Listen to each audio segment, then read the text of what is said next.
to me.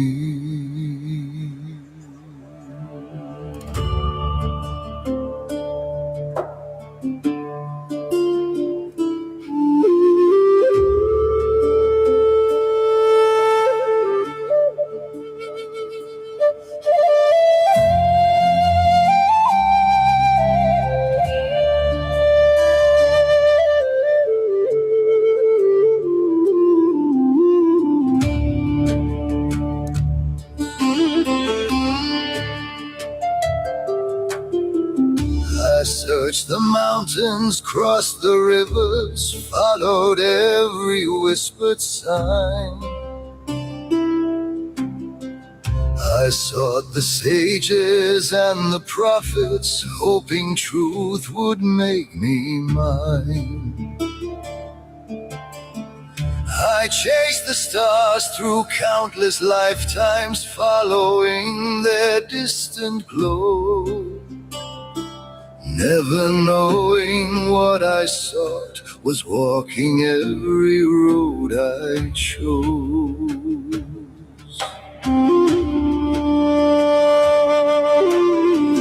One day a beggar asked a penny by the roadside in the rain. I passed him by without a thought, too busy chasing sacred names. But in his eyes a strange remembering, a light I somehow seemed to know, as though eternity was hiding beneath a tattered coat of old.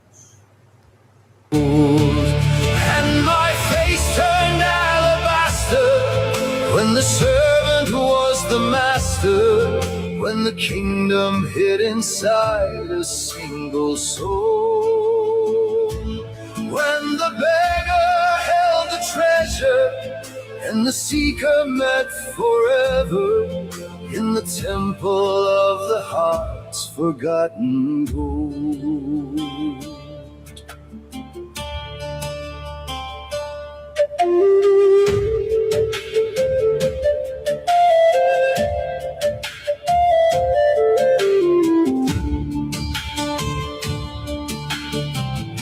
He took me through the gates of dreaming, beyond the worlds of space and time.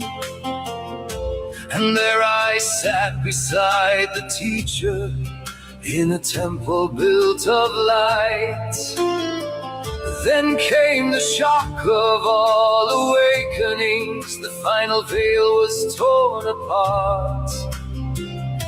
The one before me and the one within me were never truly far apart.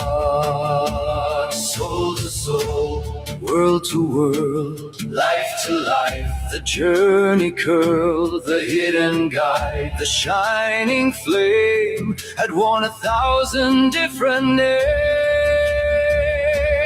And my face turned alabaster when the servant was the master, when the shining one revealed what I could be.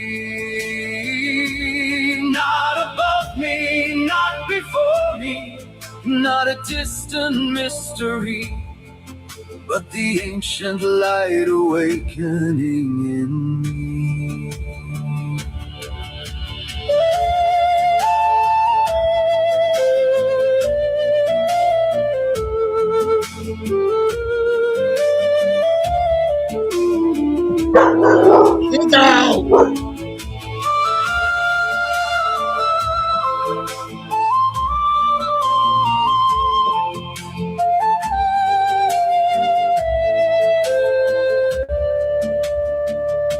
The road was never leading outward, the signal never came from far. The teacher simply helped me recognize the one I truly am.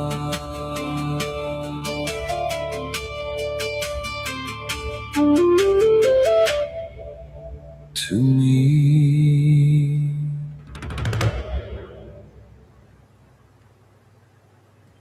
came in. I hope that one was okay for everybody. I try to find something to. I'm going to start finding something to start the show with every day. Everything, try to get something similar. And I just came across that on TikTok and looked like it was pretty good to play. So I just decided to play that for opening. So yeah. Oh, Copycat, how's it going? JJ and Lucy. Take care, all. You get rest. Take your time. And thanks, JJ. JJ, I'm gonna continue for a while, but I'm gonna be staying away from the long videos. Only ones I'm gonna play an hour is when Mel comes on, and then with Billy Bean. Those are the only two I'll play the long videos with. Because I got it seemed to help me out not doing the long videos.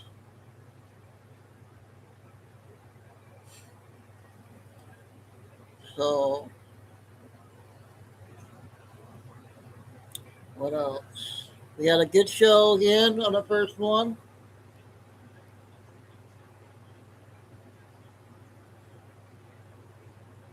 Okay. Yeah, USA lost the other night, so it's do or die now. They can't lose no more. They're done. Kay should be in.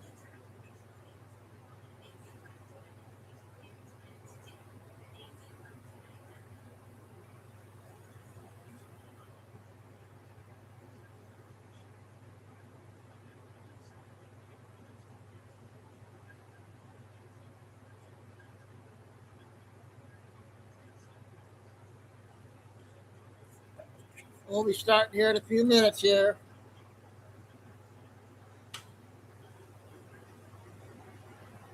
Oh, hi, Lucy, Mom. I hope you liked the first show.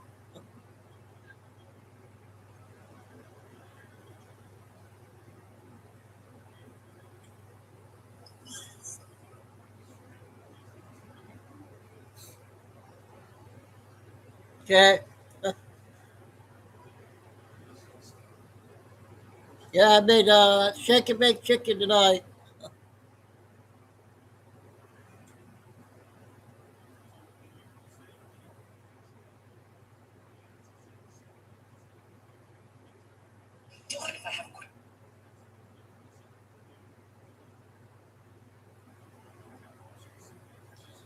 Um,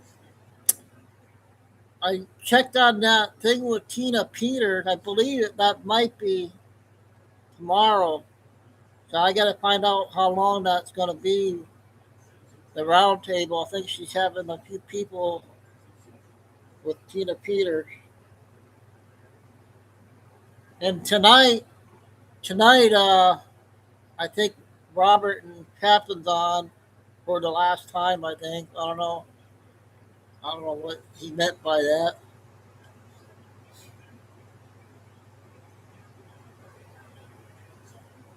Oh, we got Cat Lady Lucy. She just came out on her first one.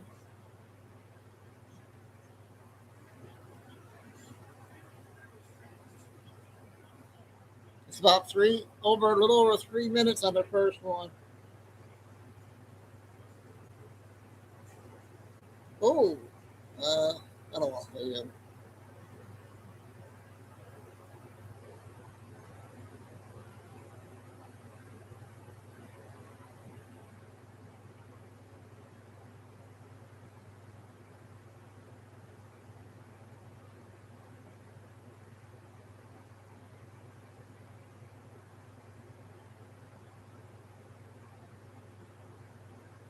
Oh, I got another meditation one too, Lucy, like the other day.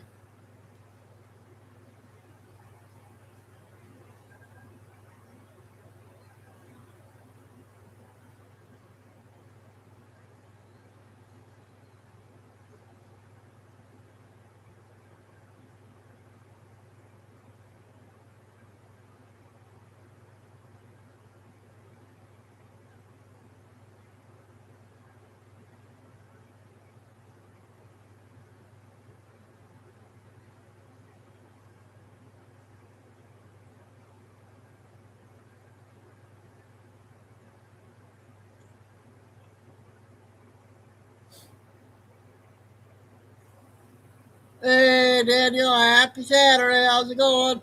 A lot of good stuff coming out.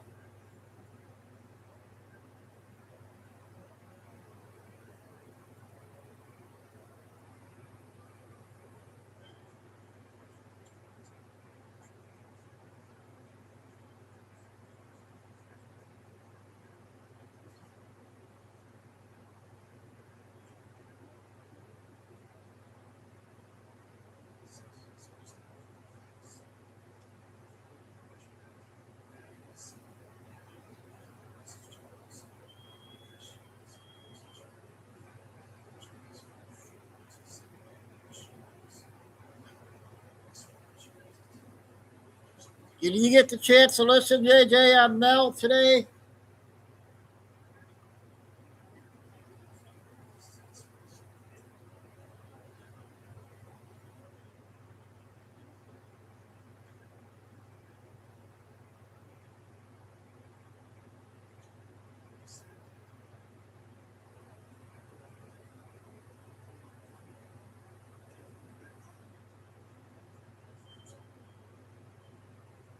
So we'll play the 3-minute cat lady, then we'll play the 6-minute meditation video.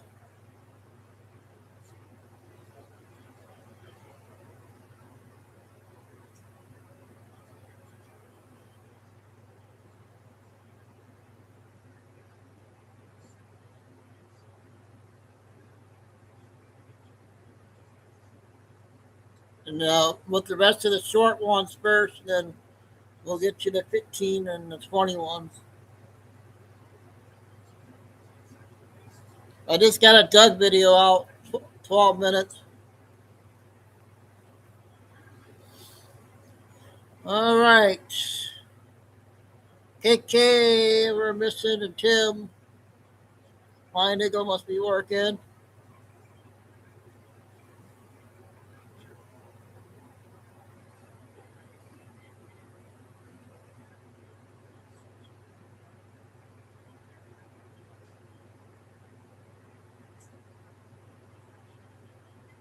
And I got a Penny video. The guy that tried to shoot him.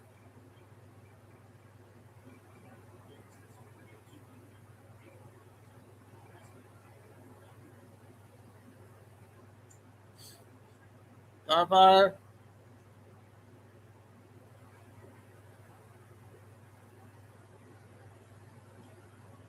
So we're going to do the cat lady first, and then the 6-minute meditation one that we played similar to the other day. We get a lot of short ones for a bit.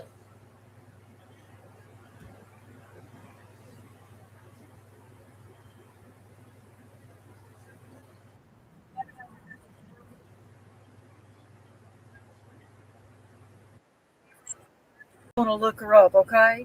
So she lays her eggs, right? And she also lays these like little eggs that don't have babies in them. They basically got food in them for the babies, right? So when the little spiders hatch, the first thing they do is they start eating these little feeder eggs that don't really have anything in it but food for them. So they eat that. But when they're done eating those after about the 6th or 7th day, they all turn around and look at Mama. And Mama goes, well, it was a nice run. So she lays there while they all jump on her and devour her. All of them eat her alive. That's how they survive. Okay? Does this sound familiar? Does this sound like any political party that you might be thinking of? Hakeem Jeffries and Chuck Schumer. Any of this hitting home? So see, here's the deal, you guys. Y'all incubated these extremists. Y'all coddled them. You showed them the way. You put Graham Flatner in, and you then said to all the extremists, we're on your side. We don't care how far left you go. We don't care if you identify as a rapist or ROTC. If you're on apps with underage kids and adults that, you probably shouldn't be on there when you're married. And I'm sure TikTok's going to put ineligible for recommendation, shadow ban, don't send it to your FYP or give me a strike for this video because I'm speaking the truth. But anyway, Hakeem and Chuck Schumer, y'all created these little baby spiders, and guess what they're doing now? They're calling for your removal and saying it's time for put the old out and bring the new in.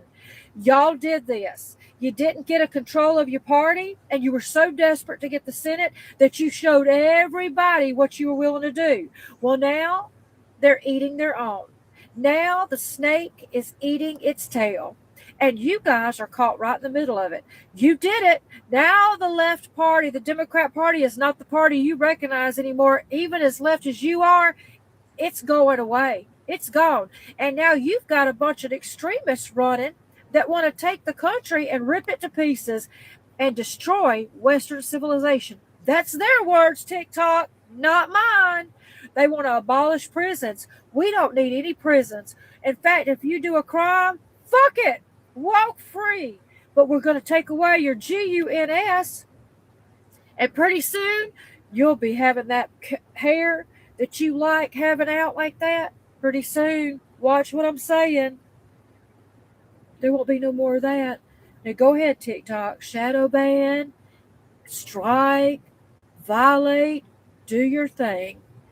Good afternoon, everybody. Have you heard of the black lace weaver spider? All right.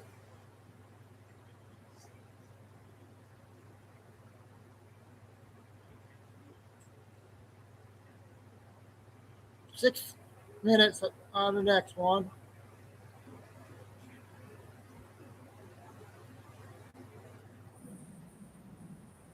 I don't think this is the same one, Lucy, is it? I don't think so. Are calling, a whisper rise the northern breeze. No, you don't. Echoes hum where time is stalling beneath the ancient twisted tree.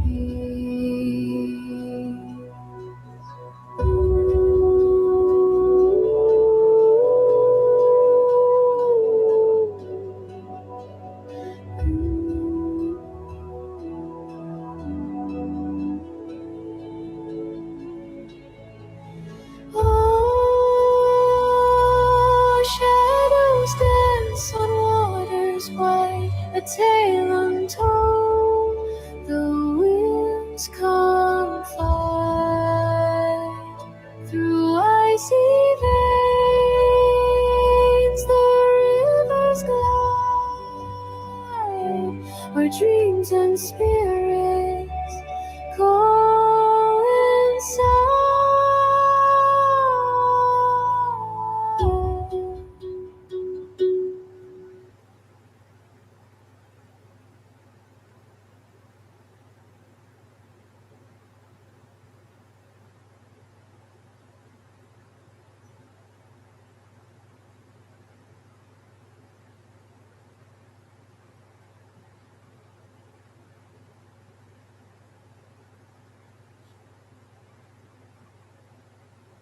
Lay down, buddy.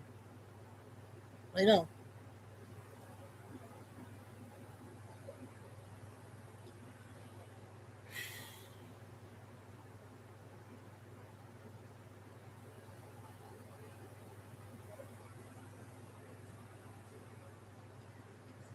We're almost halfway. 6 minutes or less.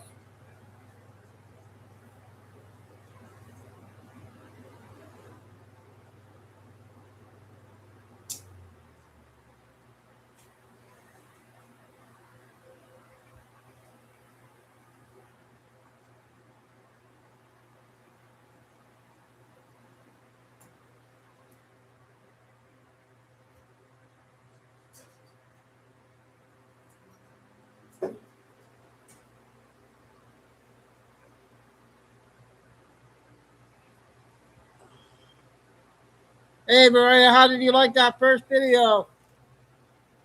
This is what I did the other day, but similar.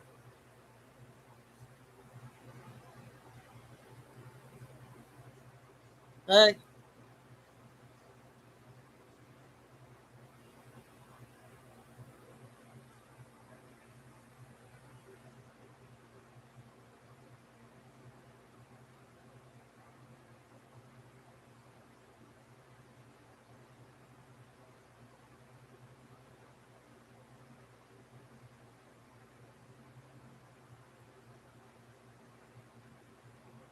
Hey, KK. Hello there, Allah.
There you go.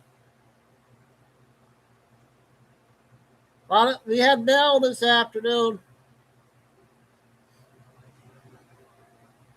I hope your wife liked that opening video there at the beginning.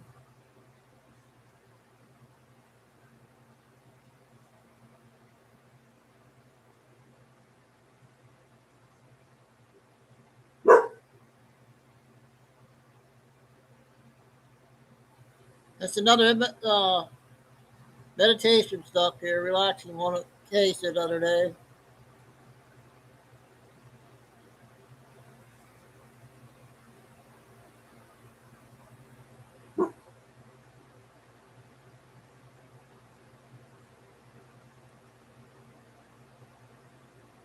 Through the Okay, that was something different.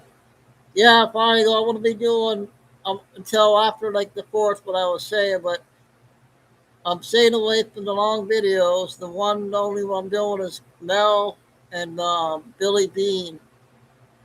Those are the only 2 long ones I'm going to be playing from now on.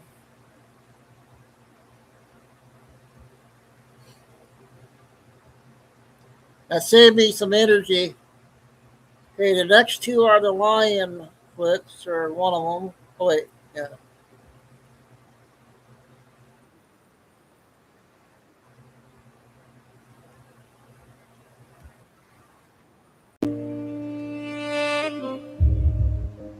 Everything will be okay. Not today, maybe not tomorrow, but it will be. Do not be afraid. Even deep wounds heal, even storms end. And the faces that broke your heart will fade like shadows at sunrise. One day, their names will no longer shake you. You will hear them and feel only peace. You will learn hard lessons. Some will leave scars, some will leave wisdom. But none of it will make you cruel. It will make you kinder, softer, more able to understand the pain in others. So take it one breath at a time, one step at a time. You do not have to fix your whole life tonight. When it gets too heavy, give it to God. Give him the pain, the tears, the memories, and the fear. He sees what others missed. He hears the prayers you could not speak. And he is already working in places you cannot reach. Place your worries in his hands. Place your heart beneath his mercy. Trust him.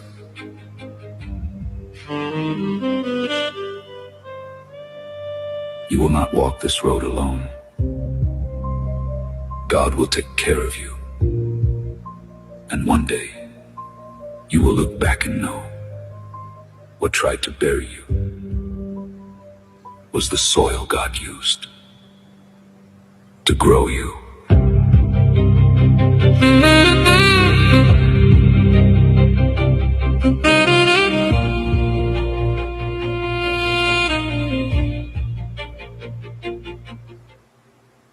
You're going to be all right. All right, our lion video. Next one is about 2 minutes or so.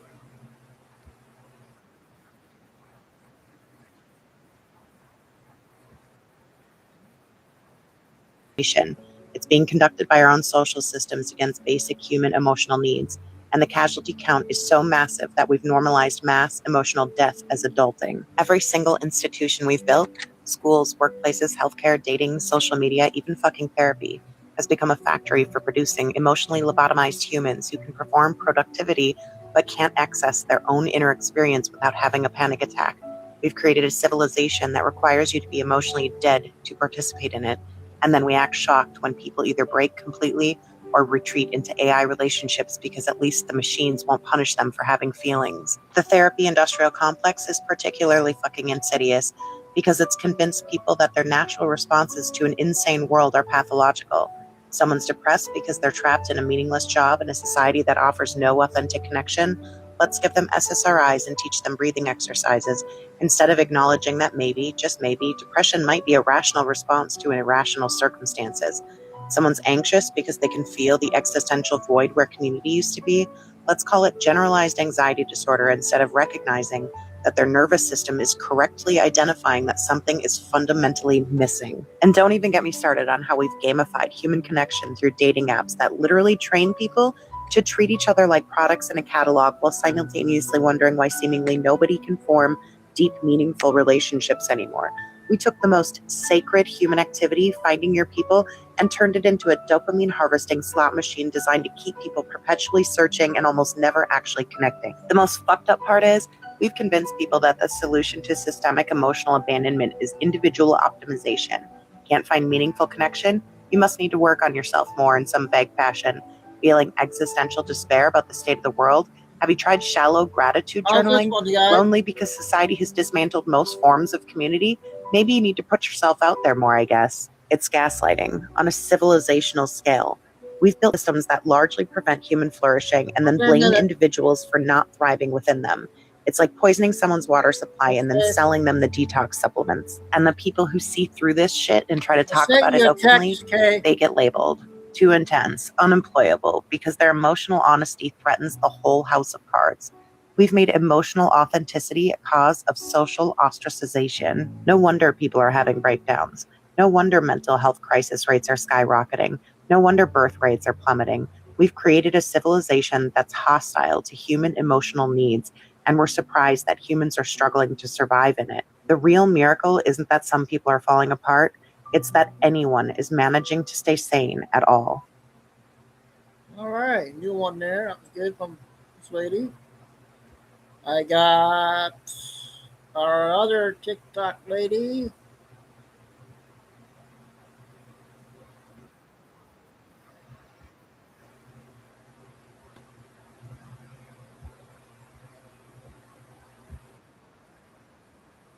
With Joe.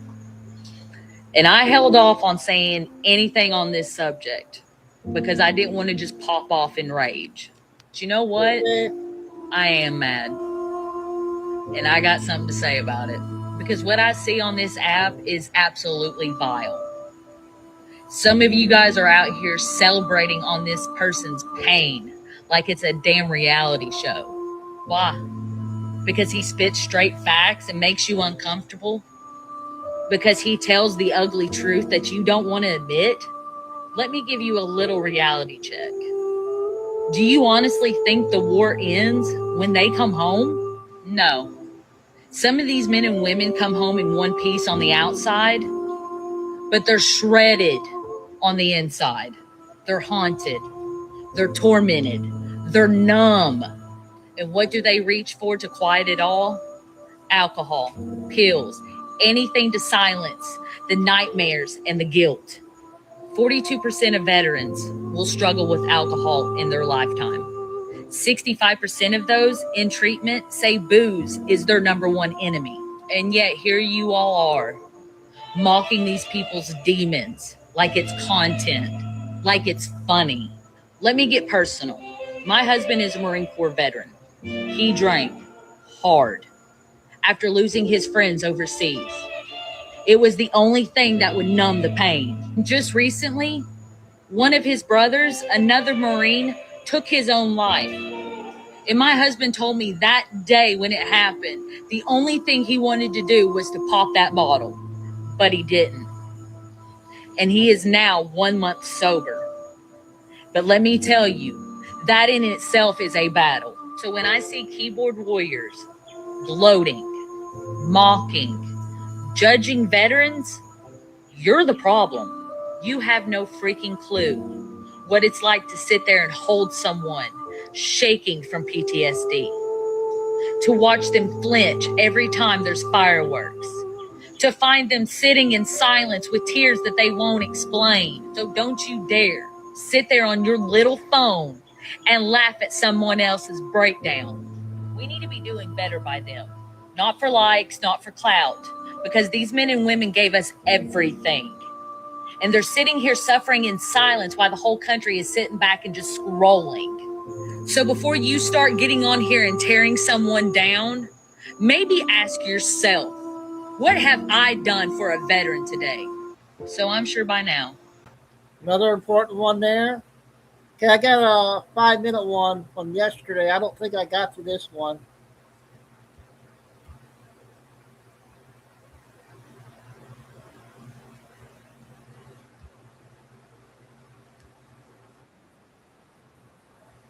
Yeah, I don't think I played this one. Inspector General here at the United States Department of Labor. We're back with another packed Fraud Friday. Let's break it all down. This week, the Department of Labor Office of Inspector General joined the U.S. Department of Justice in the 2026 National Healthcare Fraud Takedown, charging 455 defendants across 45 states and territories, including 90 doctors, for alleged schemes involving over $6.5 billion in fake claims. We seized over $182 million of your hard-earned tax dollars in cash, luxury vehicles, jewelry, and other assets.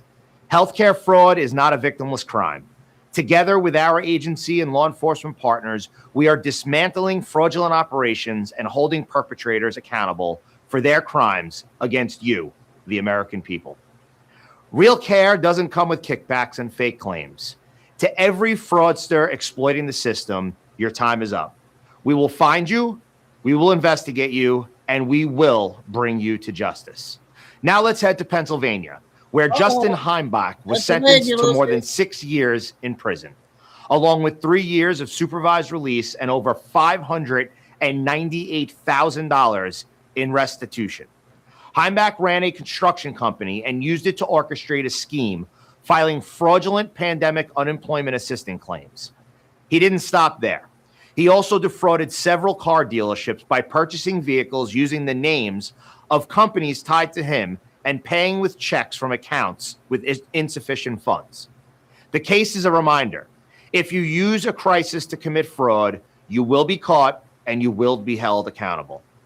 Next up, 2 Wisconsin men, Ronell Bowman and Lawrence Turner, were sentenced to life in federal prison, plus an additional 10 years for using a firearm during a violent crime.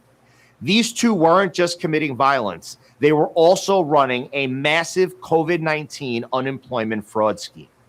As members of the Wild Hundreds gang, they submitted fraudulent unemployment claims across multiple states. Bowman stole over $863,000. Turner stole more than $203,000.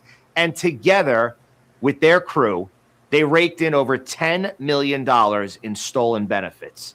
They spent your hard-earned tax dollars on guns, drugs, jewelry, vacations, and even murder for hire plots. Every scammer who defrauds the American people and uses those funds to fuel violent crime here in America should expect zero mercy and a long federal prison sentence. Finally, Roosevelt Gully of California was sentenced to 4.5 years in prison and ordered to pay more than $575,000 in restitution. He brazenly stole the identities of innocent Americans and used them to file fraudulent unemployment insurance claims. He attempted to steal over $1.5 million and successfully pocketed more than $500,000. While Americans were struggling, he was lining his pockets. Welcome. This sentence holds him accountable for every victim he targeted.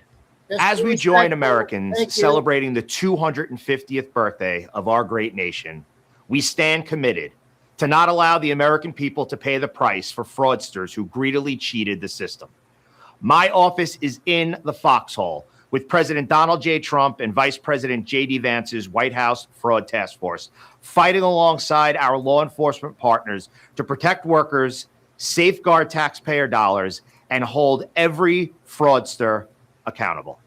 We've made huge strides in delivering justice to the American taxpayer, but we are just getting started. Stay tuned for more wins. If you suspect fraud involving DOL programs, call our hotline at 1-800-347-3756 or visit oig.dol.gov. For our latest on our work with the White House Fraud Task Force and other enforcement actions, follow us on social media. I'm Inspector General Anthony D'Esposito. Thanks for watching Fraud Friday. We will see you next week. Stay safe, God bless, and happy birthday, America. That's another good one there. Pennsylvania update, Lucy, for your state. All right, moving along there. See what this one is. Anybody hear about this? I've been seeing this pop up the last couple minutes on my For You page. Utah declares state of emergency after the largest wildfire in the United States spreads. So Utah has declared a state of emergency for a cottonwood fire, which continues to grow rapidly, prompting evacuations. Some of the pictures of this are brutal. Like, this looks crazy. This goes on to talk about they declared a state of emergency as the nation's largest wildfire continues to spread across the state. Officials have restricted fireworks ahead of the 4th of July due to extreme fire conditions. The Cottonwood fire stretching more than 112 square miles, forcing evacuations. So they're saying that this is like east of Beaver City. I'm not too familiar where Beaver City is. It's been hot, it's been dry. So Utah people, what is it like? Is the fire intense? Can you guys smell it? They say it's not under control at all. It's expected to grow. Largest fire in the United States. Obviously, you know, I like to ask the people that are directly being affected, what are they telling you guys out there? What is the weather supposed to be like the next couple of days? Hopefully everybody's safe, everybody's property, their animals, everything. But if you're in Utah, let me know what you guys are experiencing.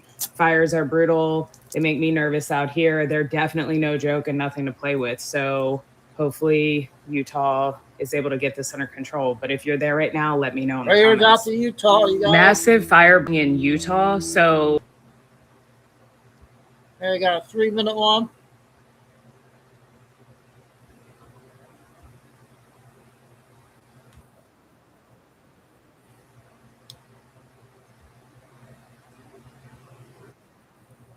Tonight because I found vague language in reviewing the UDO, specifically referring to low frequency noise emitted by data centers. I know a little bit about sound. You could say it's a special interest of mine. I've studied it extensively throughout the course of my life. I'm a graduate of the Atlanta Institute of Music for Sound Engineering with one of the highest GPAs in my graduating class in my 3rd trimester of pregnancy. Thank you. Tonight, I would like to extend some of that knowledge to you all with hopes that we can come to a solution for a potentially medically threatening situation. We spoke a little the other day after the meeting about being granola moms, proud granola moms. We care about what goes into our bodies into our children's bodies, into our residents' bodies.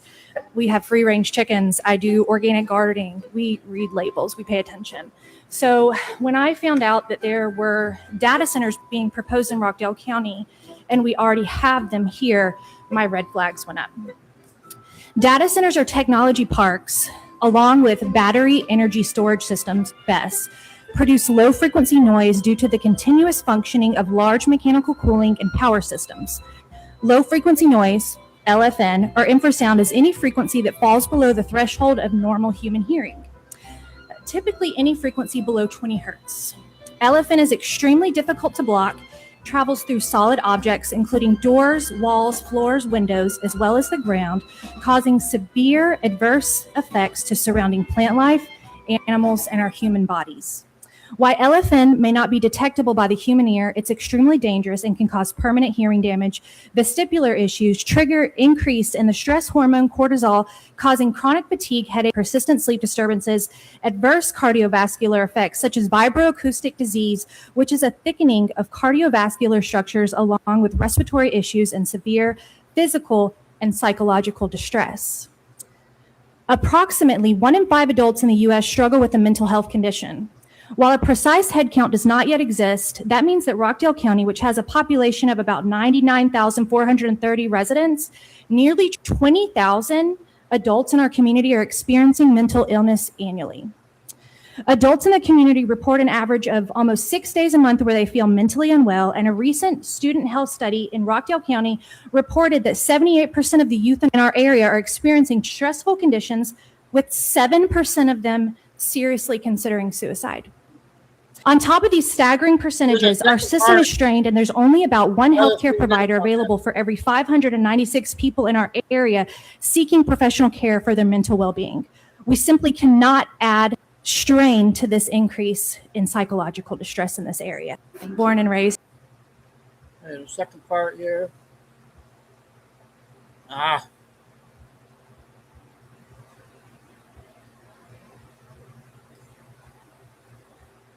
We'll get the first bidding video coming up here shortly.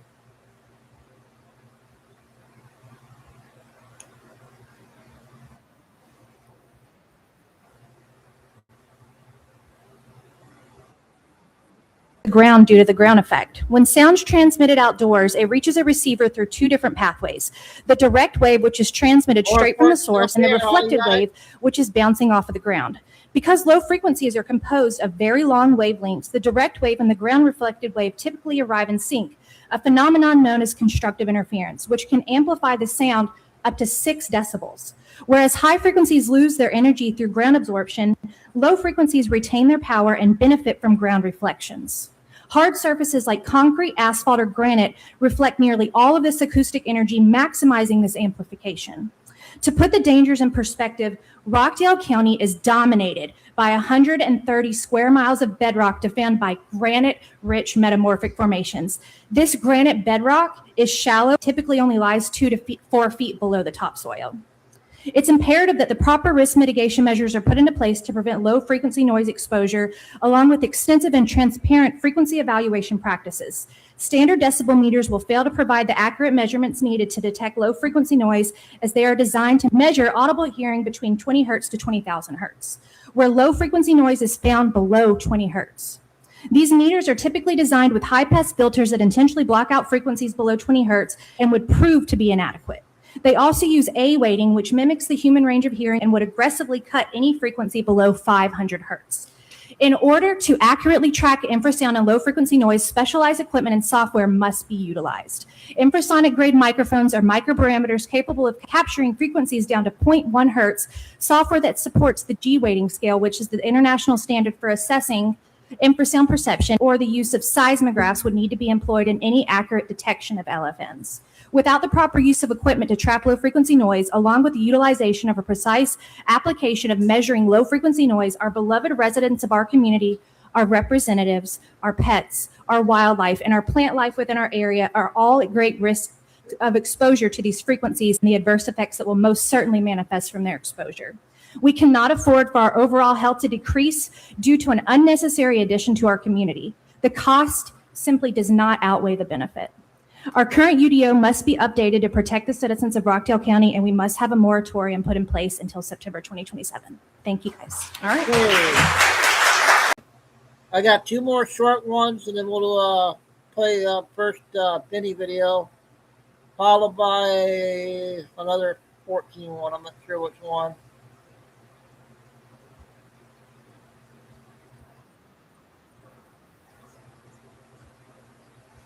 Two minutes. Money is behind all of this. They know that it is not a patriotic race to beat China to something. China has about 1.4 billion people and 400 data centers. The United States has about 341 million people and about 5,000 data centers. It's not a race against China. Only 19% of Americans use AI daily, but the tech industry is saying AI is the next big boom, and that we're on the verge of creating an artificial superintelligence that will solve all of our problems. Council members, this is the show me state. If you believe that, I have an unzoned plot of land next to a substation to sell you. We know that an out-of-state company cares more about profit than our land and resources, and they would pollute an entire river if it meant saving 5% on construction costs. We know some AI data centers are used to spy on Americans, like the defense company Palantir is doing. We know that if an out-of-state company wants to do something shady here, they'll hide it behind NDAs while telling us it's going to make our lives better.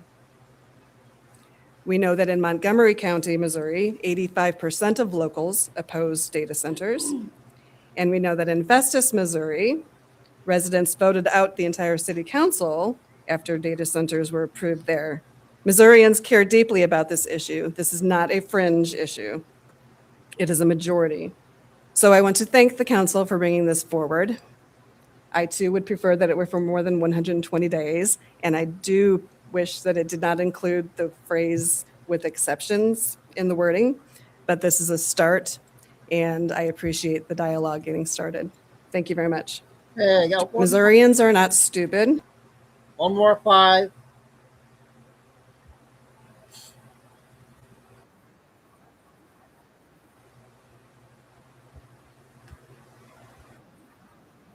Cerno, the councilwoman, about a bid put in for around $46,000 from the company Paserno Giordano Construction.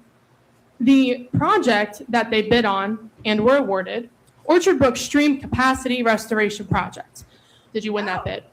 No. No? No, I don't. So when I asked this question on June 17th, I was told, no. Why are you asking me that? What do you do for work? That has to do with this proceeding here. What do you do for work? What do you do for work? Is it anybody's business up here what I do for work? No, thank you. So I will read for the record from the City of Rahway the public notice. Council of the City of Rahway has awarded a contract through the fair and open process pursuant to NJSA 19:44A-20.4. This contract and resolution, AR-128-26, authorizing it, are available for public inspection in the office of the municipal clerk. The contract has been awarded to Paserno Giordano Construction, LLC, for a fee not to exceed $46,500 for the Orchard Brook Stream Capacity Restoration Project. Heather Capone's the city clerk of Rahway. So is the city clerk of Rahway lying about a bid? Anybody? Did you win that bid, Mr. Paserno? So you're asking me if I win a bid? Public, yeah. You're asking me about my personal life? You're a planning board member. This is on the public website for Rahway. So can you answer to me how that is your personal life? Because this is not Rahway, this is Kenilworth. So he's right in front of me. So what I'm asking, because he is for Kenilworth's planning board. The contract that you just read was from the town of Rahway. So why did Ms. Paserno tell me no? What do you do for work? Mr. Paserno, did you win the project? Yes or no? It's a very simple question. It's public. I'm going to post it anyway.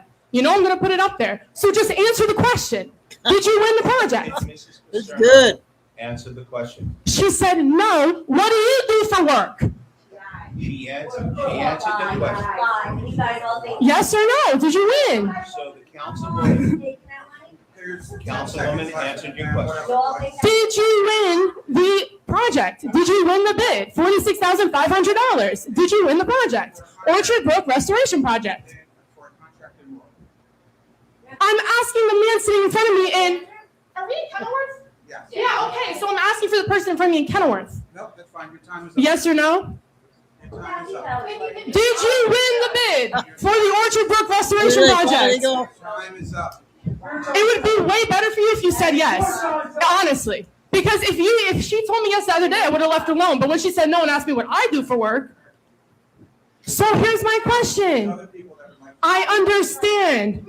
It's 9:50, right? Yes or no? Did you win, Mr. Paserno?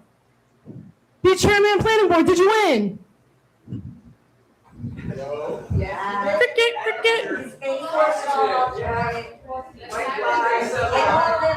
Is your wife a liar? Did your wife lie? Did your wife lie? Did you win? There is just so we're I should deserve an answer to that. If I'm told no, and the answer is clearly on yes, there should be an explanation as to why an elected official is lying to people asking questions that are public record. Wow. You all swore to some form of oath, correct? To serve and do your job justly and fairly, correct? And all the council served an oath. They right? There's an oath there. I'm sure honesty is in that oath somewhere. So yes or no? I don't care. What I'm asking you is yes or no. what will happen is no one else will be able to speak. Oh, okay. So for the record, it is very, very public that Miss and Mrs. Paserno, Mr. and Miss Paserno, won the bid. Miss Paserno, an elected official, blatantly lied on record and then had the audacity to ask me what I do for work. I think that should be clear. Thank you. Amen on that. Wow, that was really good. I just found that one.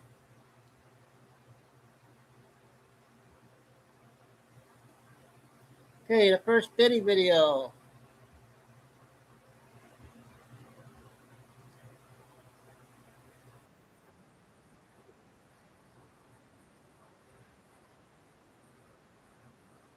Pieces, the true value of a man's life 15 minutes. only can be seen when he's gone. Everything that Charlie was holding together, he truly was a generational leader that is irreplaceable, a future president.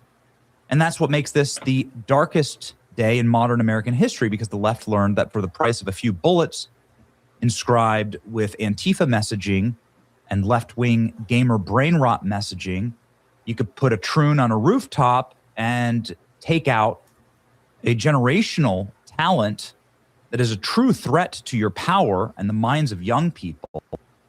And that's a cost-benefit ratio that works for the left because they are an inherently violent and godless movement. The best that we can ask for now is that the judge do the right thing and find Tyler Robinson guilty and then afford him the death penalty by firing squad, which is legal in Utah. I think that would be appropriate.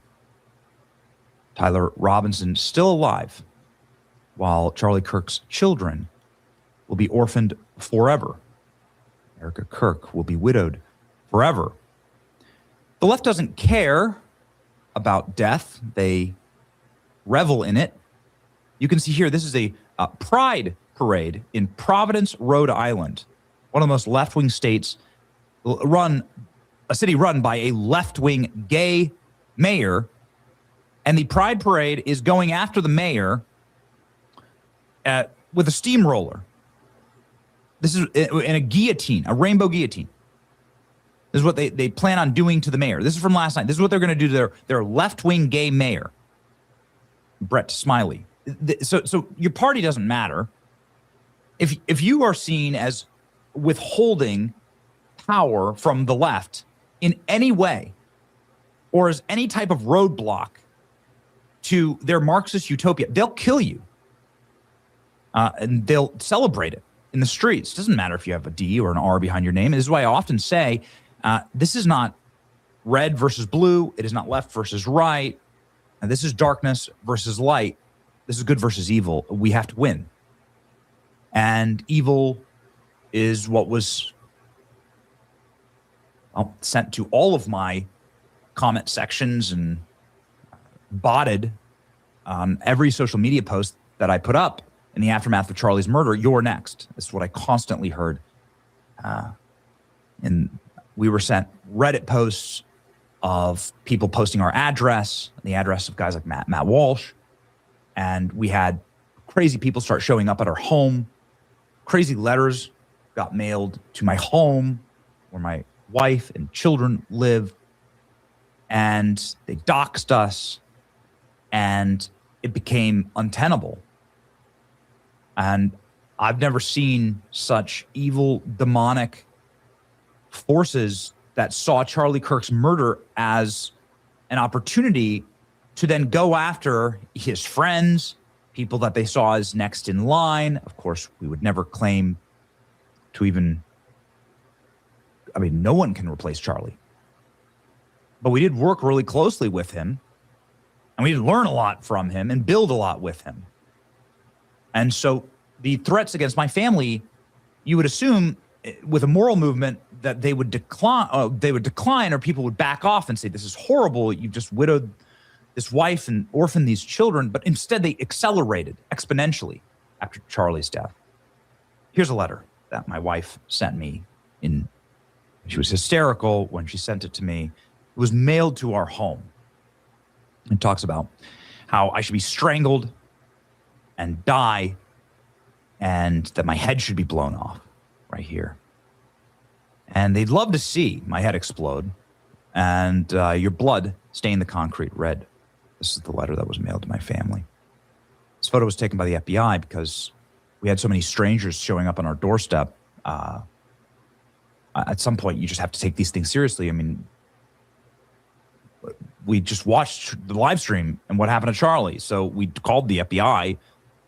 We called the local police first, and then we called the FBI. And man had a positive DNA match with this letter.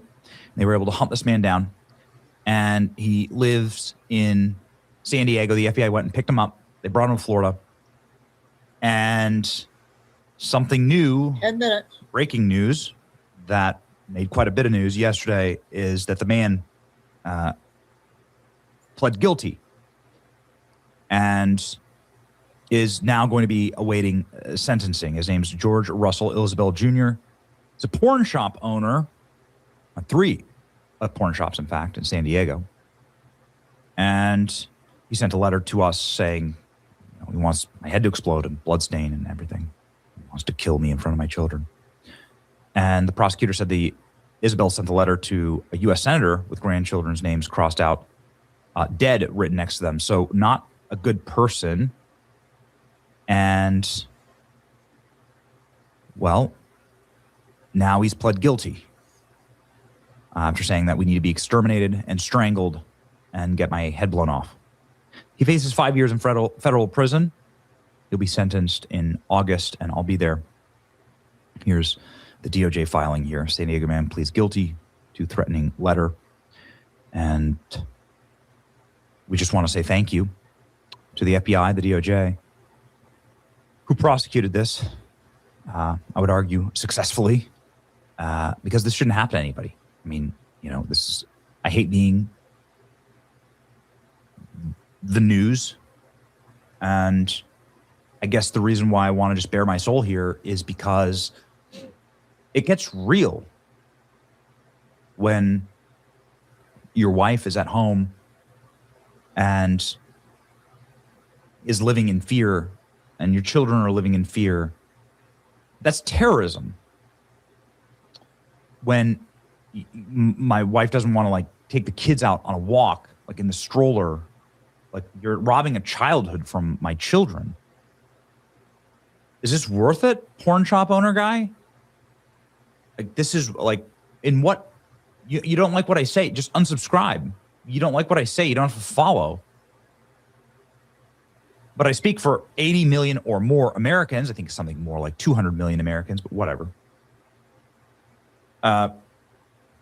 This is what you're going to do? You're going to commit an act of terrorism? That's the definition of evil. That's why I'm glad. I mean, thank God my family is safe. But we've had to take excruciating precautions because of how ratcheted up and how hot everything had gotten. It was really incredibly scary and the worst thing that we've ever gone through as a family. And so, again, this is what we're fighting. I'd love to see your head explode. Tampa political commentator. Okay. Well, yes, that is where I live. He entered the plea deal, federal court on Wednesday. He could do 5 years in prison. And I hope that he does. I can't really get into the horrors that this has visited upon my family and how much damage this has done. But what's happened to me is nothing compared to what's happened to some who have actually died via left-wing political violence, psychotic, demonic, suicidal left-wing political violence, and have taken people from us. It's why we must win. It's why I don't play around with this whole, like, I'm a doomer, I'm a black pillar, I like Trump pissed me off one time, so I'm not gonna, I'm gonna betray him, I'm gonna spend my entire life having my brain broken, lighting myself on fire. I don't play with that. Because the reality is that these are very dangerous times, and this movement, this radicalized left-wing Marxism, it only goes one way in every country that the Marxists take over. Mass graves for everyone that stands against them or their friends. Kind of just depends on what they're feeling. You can check in on the Marxist revolutions all throughout Pan-Asia, the Soviet Union, the Eastern Bloc countries. The Marxist revolutions, they only go one way. South America and Cuba. And this is what awaits all of us if we don't put an end to it now. I spoke about it at the sentencing, or at the announcement of the arrest of George Isabel Jr. And, well, it's just a warning. I don't want this to happen to your family. It's happening to my family now. We all watched it happen to Charlie Kirk, Erica, and their family. And this is a warning that it's going to happen to your family when they get enough power. Don't think you're on the right side of this if you have if you vote for a Democrat. You're not. This movement needs to be put down. There's a movement of death. It's a death cult. That's what I called out in my comments during the press conference. So one last time for good measure, here they are. And thank you to the FBI and DOJ for doing the right thing here. 1 month ago today, I witnessed my friend of 10 years, someone who I considered a brother, a loving husband, a devoted father, a generational leader, get assassinated on a live stream by a left-wing radical. Approximately 1 year ago, I witnessed the President of the United States get shot in the head by a left-wing radical who also took the life of a Trump supporter in front of his daughters and wife. 2 months ago, Christian children kneeling and praying in a church were slaughtered by a left-wing extremist. And 2 weeks ago, federal law enforcement was shot at multiple sniper rounds in a federal facility by a left-wing extremist. If it's happening every single week, is it that extreme? Or has the Democrat Party mainstreamed violence as a political tool? The individual who wrote me described why he wanted me dead. I was a white, cis, Christian Trump supporter. They described in great detail how I would be killed in an open field, just like Charlie, how much blood would come out of my head and neck when it was blown off. This individual described orphaning my 4 beautiful children and widowing my wife with great joy. Few more minutes. Any final? You might want to say another left-wing radical, another extremist.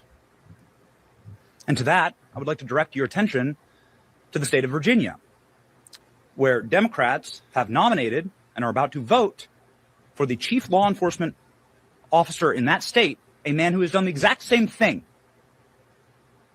An individual who's calling for the assassination by bullets of Republicans that he disagrees with. The killing of their children. The slaughtering of, as he says, little fascists. Are my 4 innocent, beautiful children little fascists? Violence has been mainstreamed by the Democrat Party. It is not extremist, it is mainstream. And we need a moment of reckoning here. This has to stop. This cycle must end. Is any Democrat courageous enough to disavow violence? To call for individuals that espouse these things, like what happened to my family, or it's happening in Virginia, to call for those kind of candidates to step down? Will Democrats vote for that? Because if you're voting for that, then implicitly you're encouraging it, you're endorsing it. I don't want political violence. I want peace in my nation. I love this country.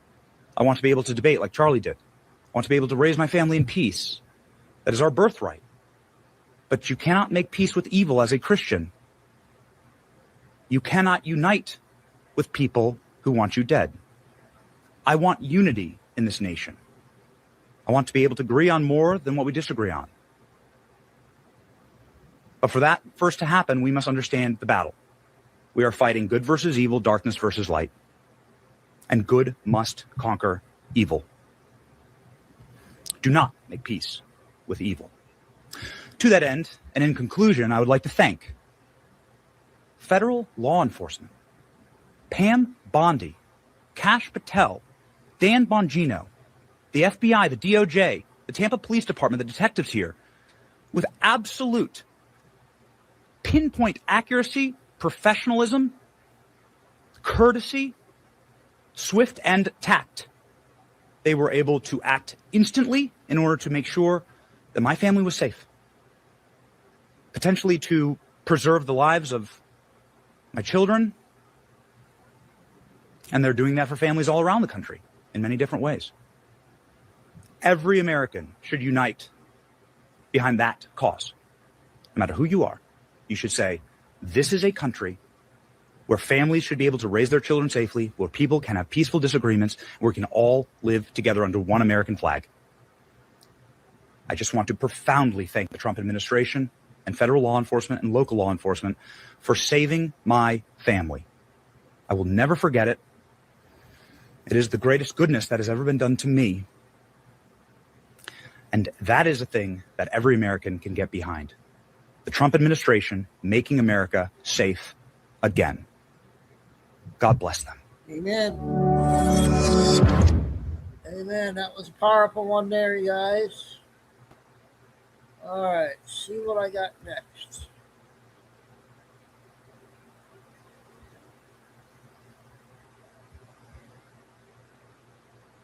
Oh. Hey, this one's 6 minutes, you guys. The aliens.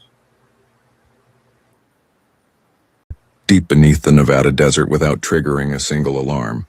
And by sunrise, every surveillance recording from the previous 12 hours had disappeared. The only surviving evidence was a handwritten security log containing one disturbing question from the visitors themselves.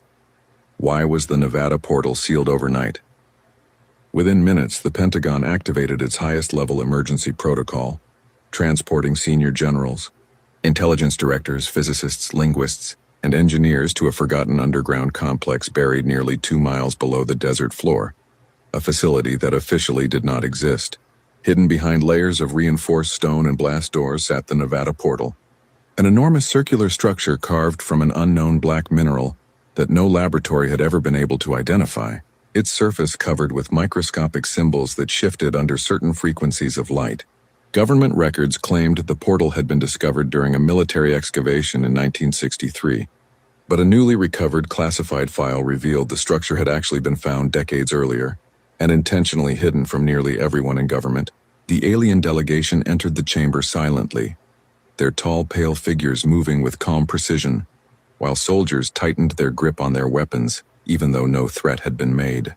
One scientist noticed that every clock inside the chamber had stopped the instant the aliens crossed the threshold, while another discovered that electronic instruments were recording impossible energy readings that seemed to originate from beneath the portal rather than inside it.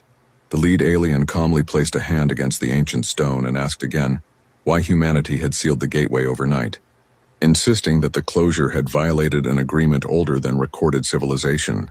Confused officials denied knowing anything about such an agreement until intelligence analysts unlocked a forgotten archive labeled Project Threshold, a compartment so deeply classified that even the Secretary of Defense required special authorization to view it. Inside were photographs of military officers standing beside the active portal during the early Cold War, transcripts of meetings with unidentified visitors, geological surveys showing enormous underground chambers extending far below the installation, and one handwritten note warning that the gateway must never be closed during a specific celestial alignment.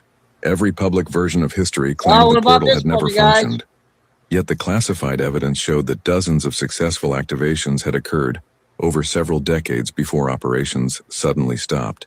Scientists compared the activation dates against astronomical records and realized the final shutdown happened on the exact night every senior official connected to Project Threshold vanished from public service without explanation. The aliens explained that the portal had never been designed for invasion or transportation alone. It served as a stabilizing anchor connected to an ancient network hidden beneath Earth's crust. For thousands of years, carefully selected human guardians had maintained the system alongside visiting observers, ensuring the planet remained protected from geological instability caused by immense energy fields deep below the surface. Military investigators immediately challenged the claim, demanding proof, but the chamber itself responded before the aliens could answer. Hairline fractures of blue-white light spread across the portal's surface, revealing moving landscapes that looked unmistakably like underground cities carved into impossible caverns extending beyond the horizon. Seismic sensors across Nevada simultaneously detected vibrations traveling through bedrock in perfectly repeating mathematical patterns that no natural earthquake could produce. As panic spread through the command center, engineers reported identical signals emerging from secure military installations in Alaska, Antarctica, Greenland, and beneath several mountains that had long been rumored to contain classified facilities. Intelligence officers quickly realized those bases had never been built independently. They had been constructed directly above ancient access points connected to the same underground system. The lead alien finally revealed the reason for their urgent visit.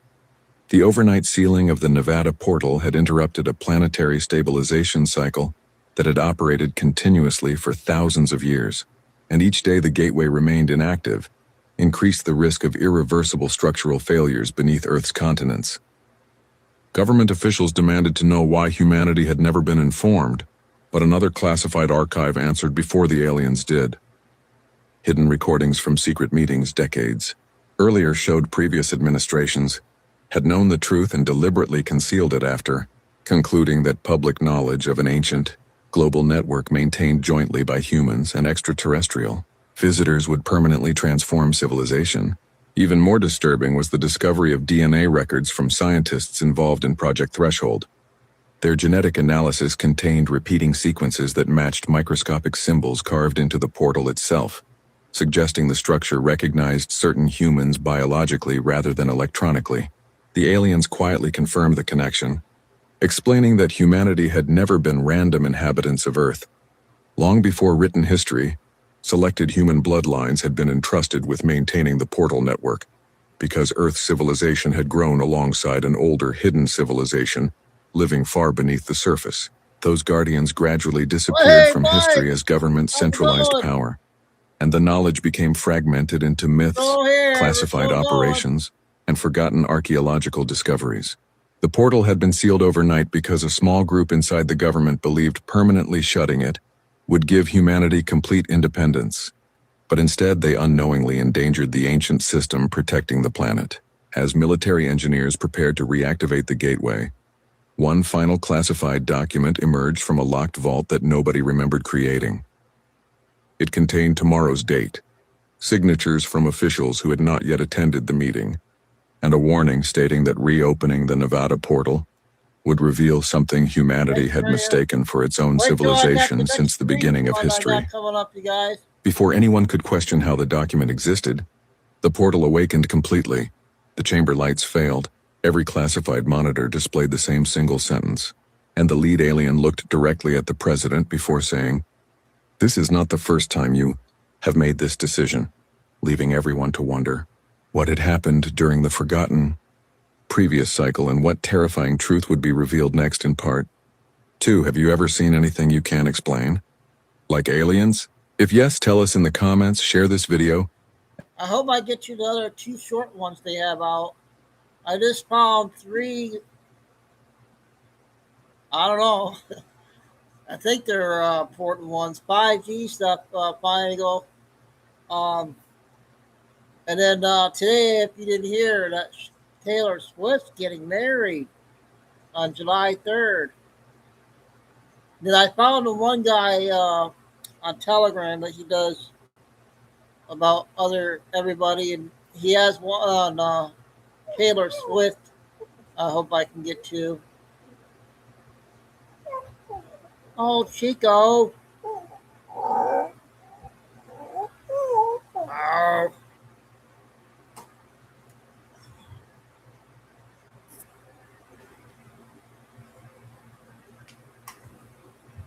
Come on. Come on.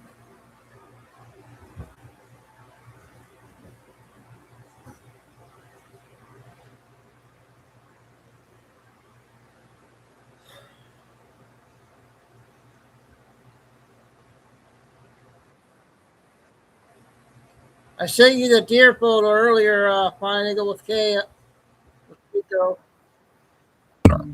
Previously, analyzing data from NASA's Hubble Space Telescope and several other observatories, astronomers concluded that the bright red supergiant star Betelgeuse quite literally blew its top in 2019. Betelgeuse lost a substantial part of its... I got to do the...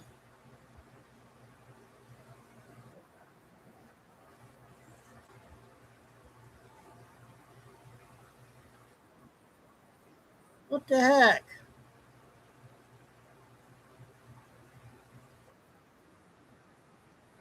This is part 1. Well, the nearest star to us is our sun, but don't worry, it is not going to explode. But there's a star that has been causing quite a stir among astronomers. Its name is Betelgeuse. It's a fiery giant looming in the constellation of Orion, has captivated humans for centuries with its vibrant red hue and its prominent place in the night sky. But recently, scientists have been keeping a close eye on this celestial neighbor, noticing some peculiar behavior that suggests it might be on the brink of a dramatic cosmic event, a supernova. When experts looked at the new data from space telescopes, they were surprised by what they found. Recently, when space observatories took a closer look, they found something unexpected happening on Betelgeuse's surface. After analyzing lots of data, scientists think it might be too late to fully understand what's going on. So, what's really happening here? Has Betelgeuse already exploded? NASA is trying to be ready for whatever the universe throws at us.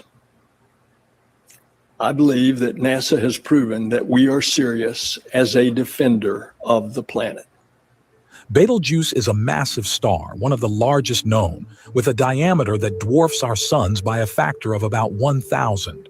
Located roughly 700 light years away from Earth, Betelgeuse is what astronomers call a red supergiant. This means it's reached the end of its life cycle and has expanded to an enormous size, becoming hundreds of times larger than it once was.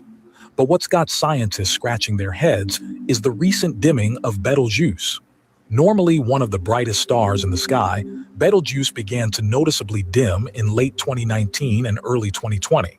This dimming was so pronounced that Betelgeuse, which is typically the 10th brightest star in the night sky, dropped down to around the 21st brightest. Now, why is this dimming so significant? Well, it's not uncommon for stars like Betelgeuse to fluctuate in brightness to some extent. But this strange dimming has been a matter of debate for scientists because they do not understand what the star is actually doing. Making this ongoing discrepancy even more intriguing, scientists recently noticed something strange again on the star's surface. Recently, astronomers discovered a dipolar radial velocity map on the outer layer of Betelgeuse, which reveals that half of the star appears to be approaching us, and the other half seems to be receding.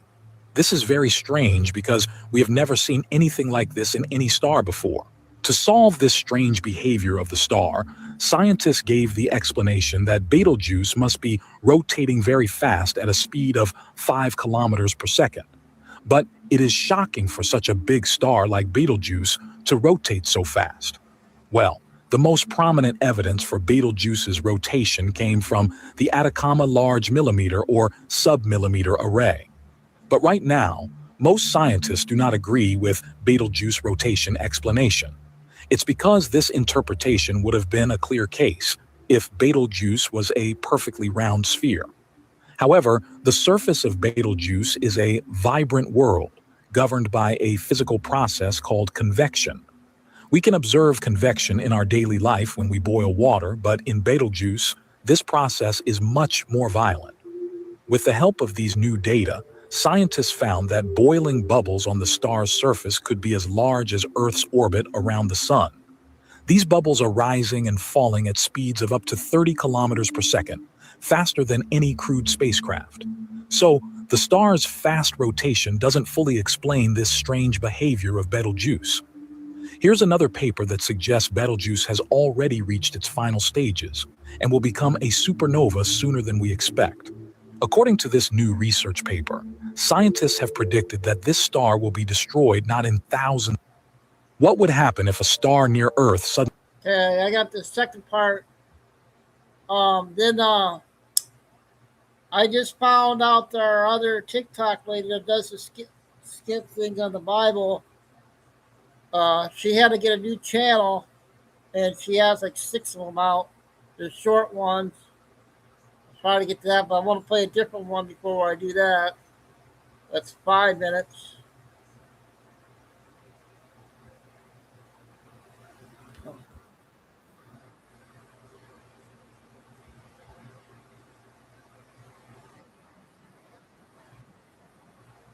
Okay, this is the second part. Previously, analyzing data from NASA's Hubble Space Telescope and several other observatories, astronomers concluded that the bright red supergiant star Betelgeuse quite literally blew its top in 2019. Betelgeuse lost a substantial part of its visible surface and produced a gigantic surface mass ejection. This is something never before seen in a normal star's behavior. Our sun routinely blows off parts of its tenuous outer atmosphere, the corona, in an event known as a coronal mass ejection. But the Betelgeuse surface mass ejection blasted off 400 billion times as much mass as a typical corona mass ejection.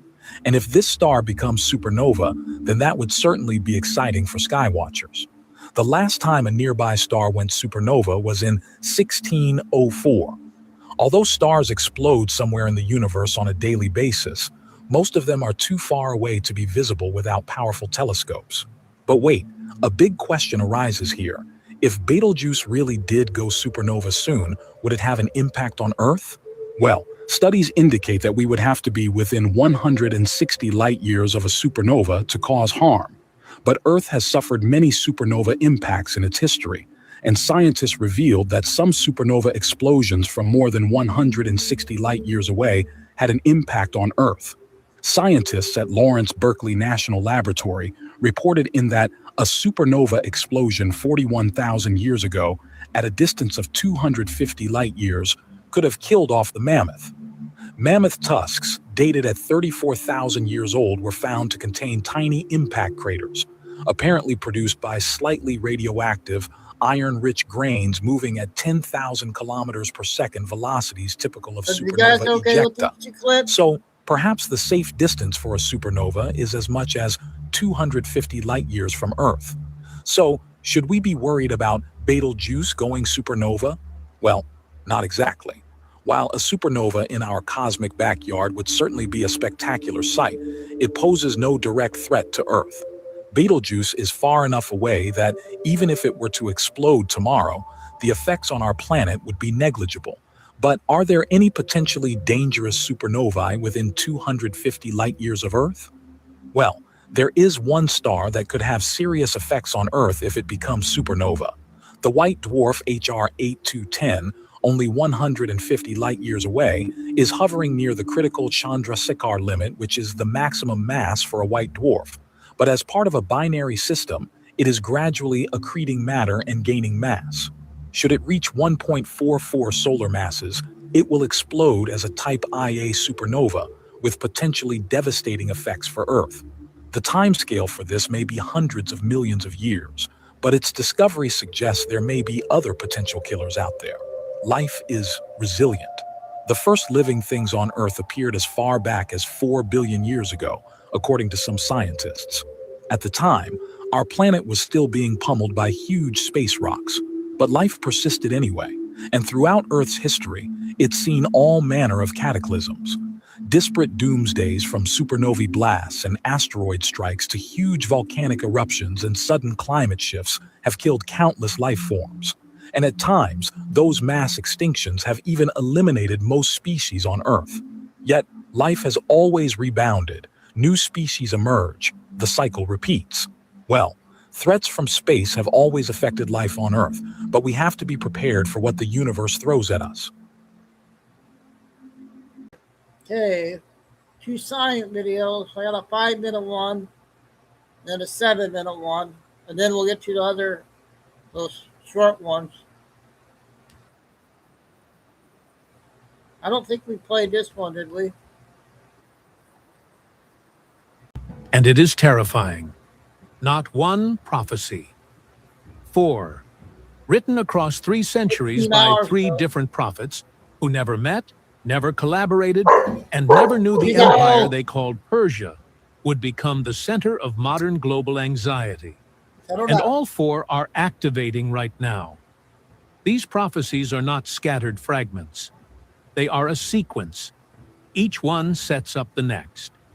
Together, they tell one complete story about a single nation whose destiny was sealed in ink 2,600 years before it made its first headline. What is happening in Iran right now? In its military, in its government, in its alliances, and in a movement exploding underground that the regime cannot stop, was already written. All of it. And it starts with a single Hebrew word in the book of Jeremiah that almost no one is talking about. Prophecy 1. I will break the bow of Elam. Everyone in the prophecy world talks about Ezekiel 38. Almost nobody talks about Jeremiah 49. But Jeremiah's prophecy is older than Ezekiel's, more geographically specific, and it targets a precision that should stop every serious student of Scripture cold.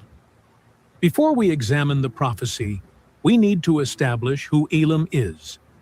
Ancient Elam was located in what is now the southwestern region of Iran, modern Khuzestan and Bushehr provinces, stretching along the Persian Gulf coastline. This is not a vague ancient region with no modern equivalent. This is a precisely identifiable geography. And here is the detail that locks the identification. In Daniel 8:2, The prophet Daniel received his vision while standing in Susa, in the province of Elam. The prophet was physically standing on the ground that this prophecy targets. God was not speaking in abstractions. He was pointing at a specific place on a specific map. Now, hear what Jeremiah 49:35 declares. God says, I will break the bow of Elam, the foremost of their might. The Hebrew word translated bow is kesheth. And kesheth does not mean general military strength or national power in a vague sense. Kesheth specifically and precisely means the primary long-range offensive weapon, the instrument of war that projects force at a distance. In the ancient world, the bow was the weapon that could strike an enemy before he could reach you. It was the standoff capability, the long-range threat, the asset that made a military power dangerous beyond its own borders. In 2026, the modern equivalent of Kesheth is not difficult to identify. It is ballistic missiles, long-range drones, nuclear development capability, the entire infrastructure of Iran's power projection, its ability to strike targets far beyond its own borders without direct engagement. That is the Kesheth of Elam, and God said he will break it. Now hear the geographic bombshell.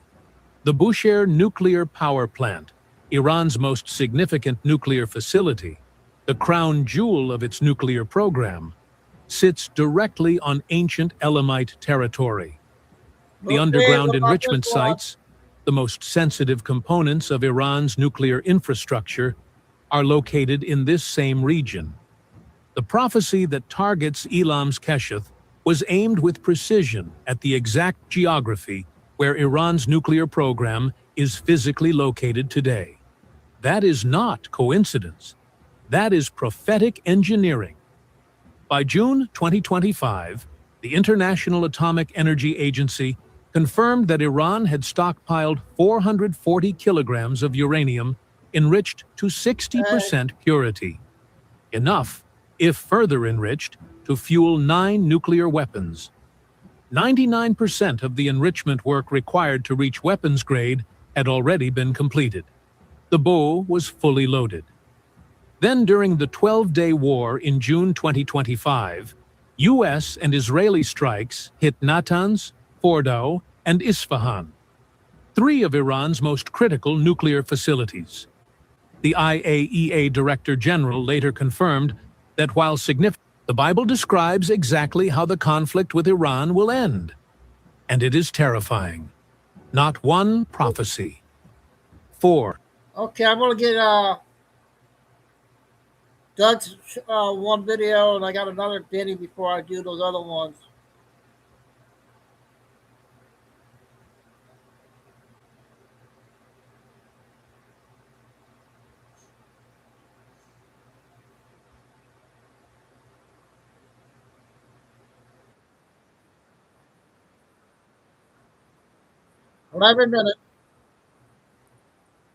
Because their party is getting taken over by socialism. They know that that is a cover for communism and that Americans would never vote for them if only they knew. There's a significant part of our party that's getting taken over with these extreme views. That's the direction that our party's going.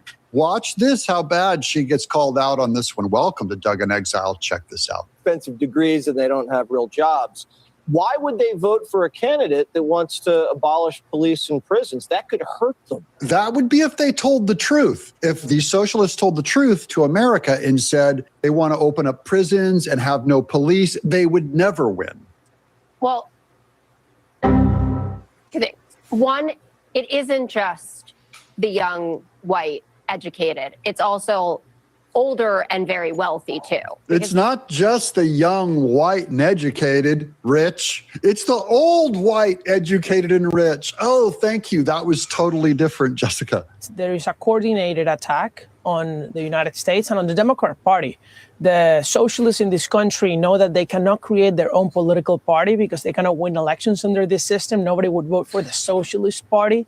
So what they're doing is that they're trying to primary and take over the Democrats from the inside. They won all the brownstone blocks in Cobble Hill and Brooklyn Heights, talking like $7 to $10 million houses. Yeah, the only thing brown about those rich white neighborhoods are the brown stones. There's no brown people for a square mile. I think about this great country and where we come and how we're just going to give it away without a shot being fired. And that's exactly what's happened in the Democrat Party. So this is a bigger phenomenon than you're making it out to be by just saying that it's, 28-year-olds with a gender studies degree. No, I said intelligentsia. I know. I'm talking to Jess. Oh, okay.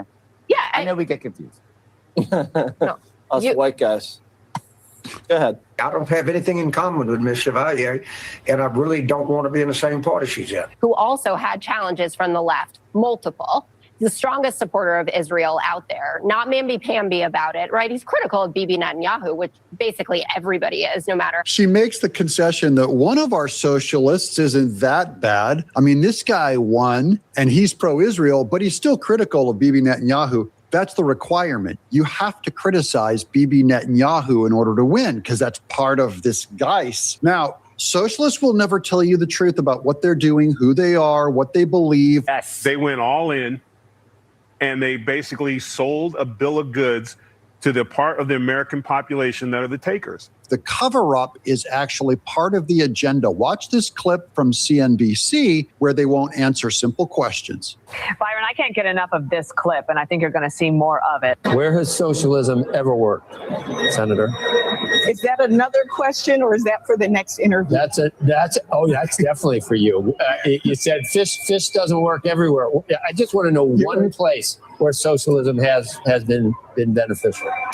Well, when you have me come back on, we can talk about all the races across the country. He's laughing at her. You'll get your answer next time you come on. They will never answer the question because they'll lose. Who else is aware that they lose? Even the ladies on The View are saying this win in New York by socialists, if it rolls out nationwide, is going to be a huge gift for Trump. That's good news for us. By the end of this clip, I'm going to show you how this is the destruction of the Democrat Party. It's going to benefit us. For the Republicans, this is a gift.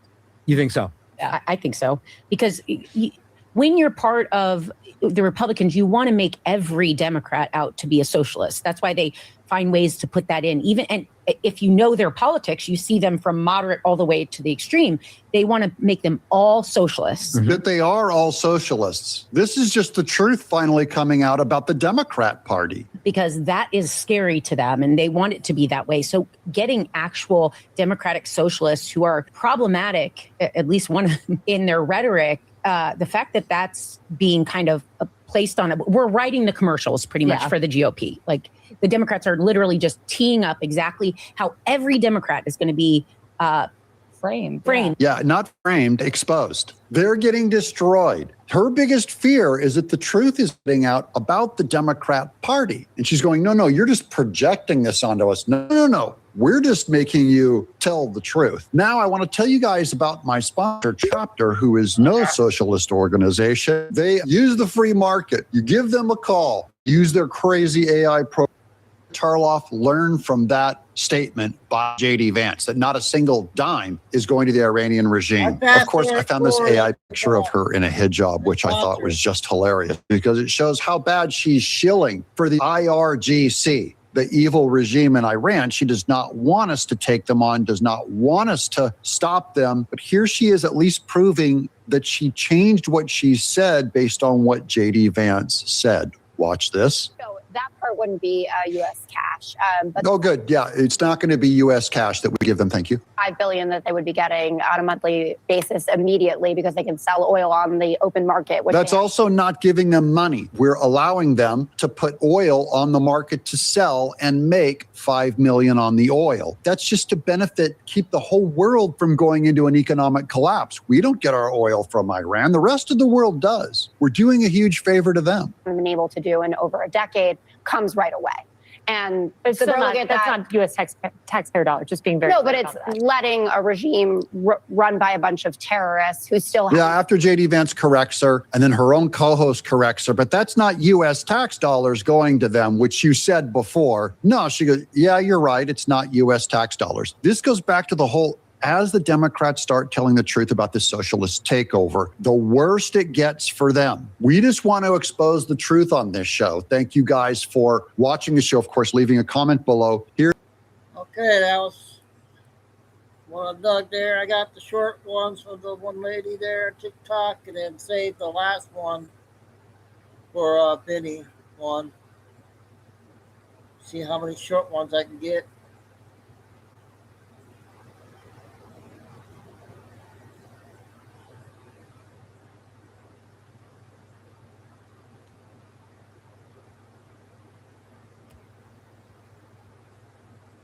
Oh, still loading.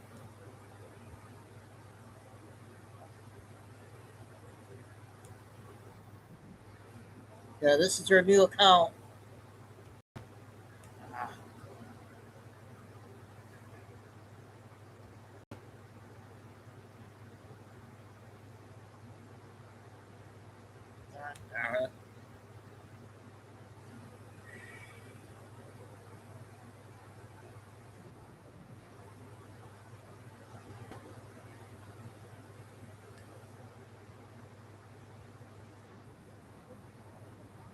Now that the nuclear arsenal being created by Iran has been totally obliterated, it is very important to me that all Middle Eastern countries join the Abraham Accords.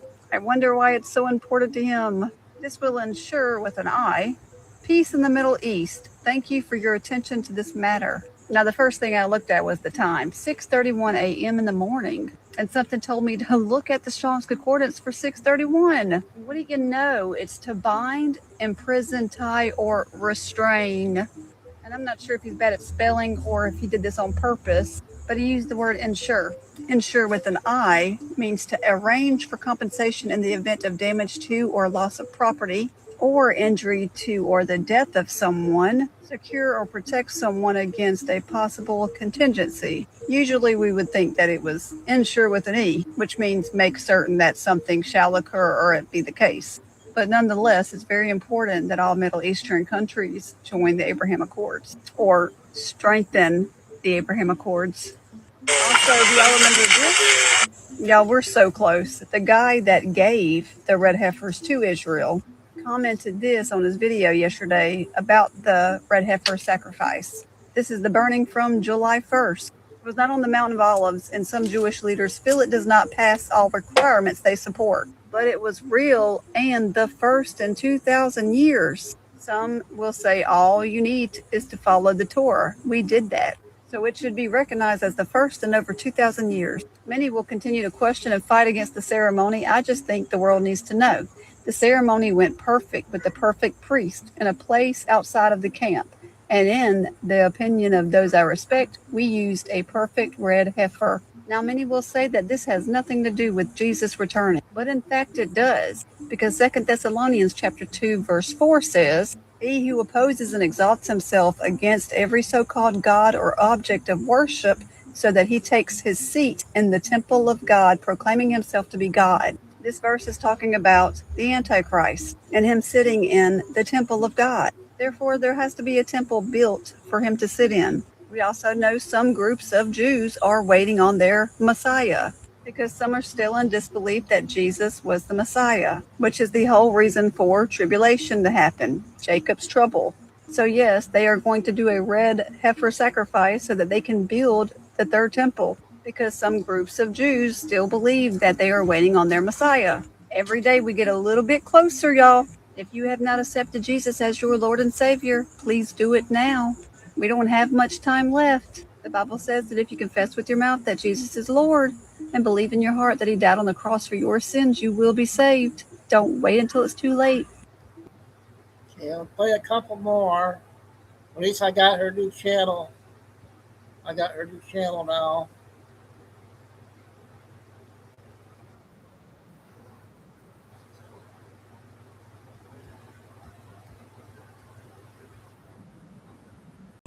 It starts off like a normal day. You start your day off praising God that he woke you up. You do your daily devotional. You get your kids ready for school. You get ready for work.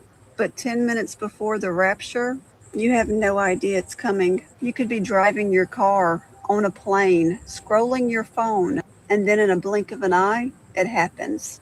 And the ones who believe in Jesus Christ are taken out of this world. And then there's the 10 minutes after. Chaos erupts. The highways become graveyards. News anchors start stumbling over their words.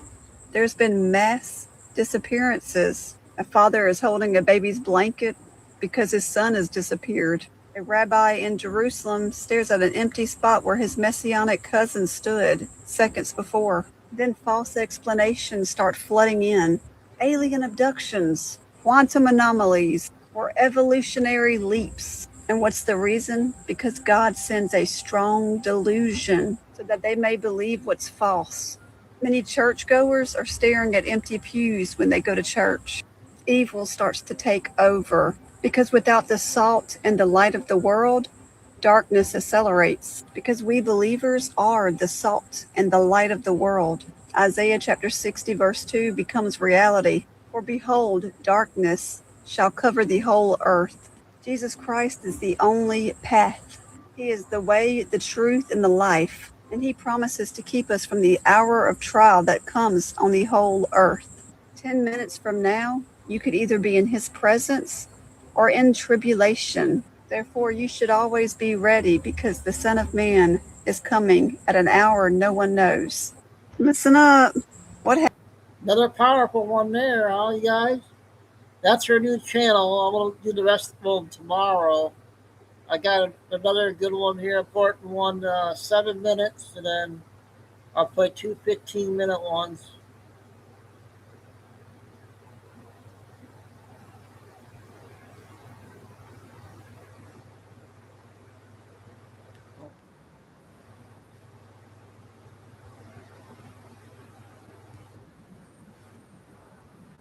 This one has 700 views. It's a new one. Crazy. Your clip broke the streaming record. If these words are reaching you, understand that it is not by chance. Something extraordinary is unfolding around you. Someone captured you in a single moment. I don't know. That date said 6/14, you guys. Today's that's old. Sorry about that one.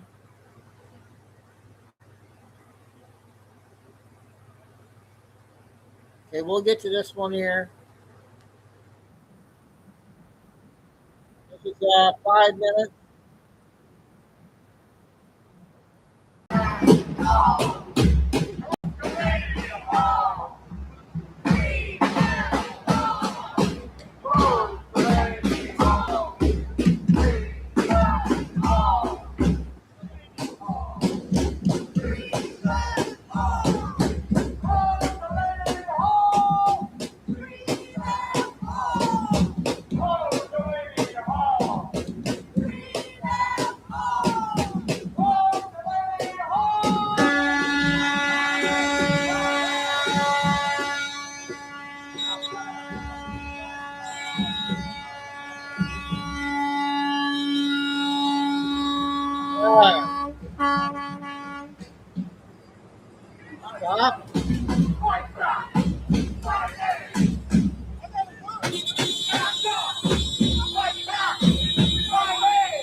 Sorry about that one, you guys.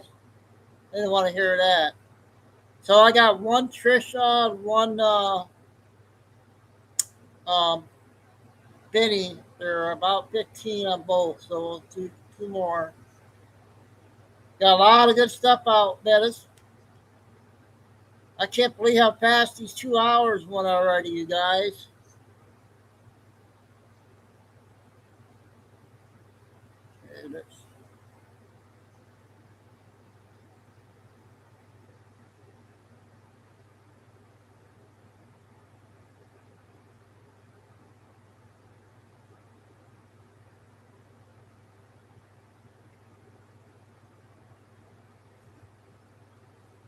First one is 15 minutes. This came out 5 minutes ago.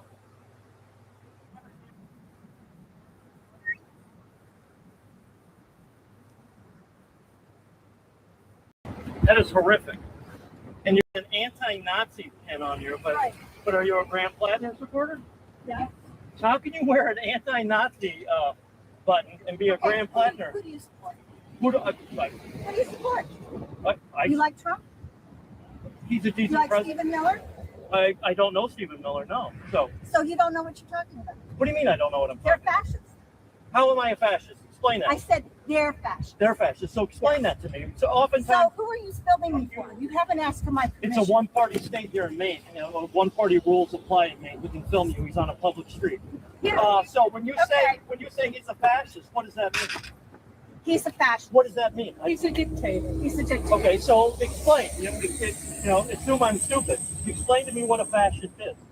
Why don't you tell me? Another good I'm one not the here. one calling President Trisha. Trump a fascist. I didn't You are. call him a fascist. Did I just fall into the twilight zone? You did call. I did. You did call. So what does that mean? That he's a fascist? She has no You're clue. entitled to your opinion. No, fascist. Yeah. A system of government marked by centralization. Yes, because I She's don't Googling. memorize. Okay. Marked by centralization of authority under a dictator. Yeah. A capitalist economy subject to stringent governmental controls, violent suppression of the opposition, and typically a policy of belligerent nationalism and racism. I think we check all the friggin' boxes. So you're saying Donald Trump's a dictator? Yes, he is. You don't vote? I vote. So how can you have a dictatorship when you have a democracy? The same way a lot of other fascist democracies, they vote. Well, what got group this do one, you belong Jay. to? What group do I belong? Yes, what group? You obviously belong to a friggin' group. You're out here with your goddamn cameras filming us. Why is it a goddamn camera? It's okay. Why is it a goddamn They're camera? from the main We're wire. from the main wire, yeah. We're from the they're main out wire. here. And what is that? We're the largest media outlet in the state of the wire. They're out here to figure out. Just came out with this. We're here to Yes, get your you point are. of view. Just like No, you're flying an American flag upside down. you're. So we're just asking questions. I hope you're proud of yourself. You've triggered me in all kinds of ways. Get out of my face. Away. Good luck with your Nazi guy that you're going to vote for. Yeah, good luck in your life. If I you don't meant love it as a America, motive. why don't you leave? Because you can't. What do you mean you can't leave? I can get you a plane ticket in 20 minutes. They won't let you. Who won't let you? You are so stupid. Thank you. Thank you You're for welcome. noticing. Thank you for noticing. And you know what? I'm a lot of things, but stupid ain't one of them. I mean, wow. You can't leave. You can't leave this country. No, he's like, I'll get you a plane ticket. I mean, all these people that hate this country so much, you might as well leave, all right?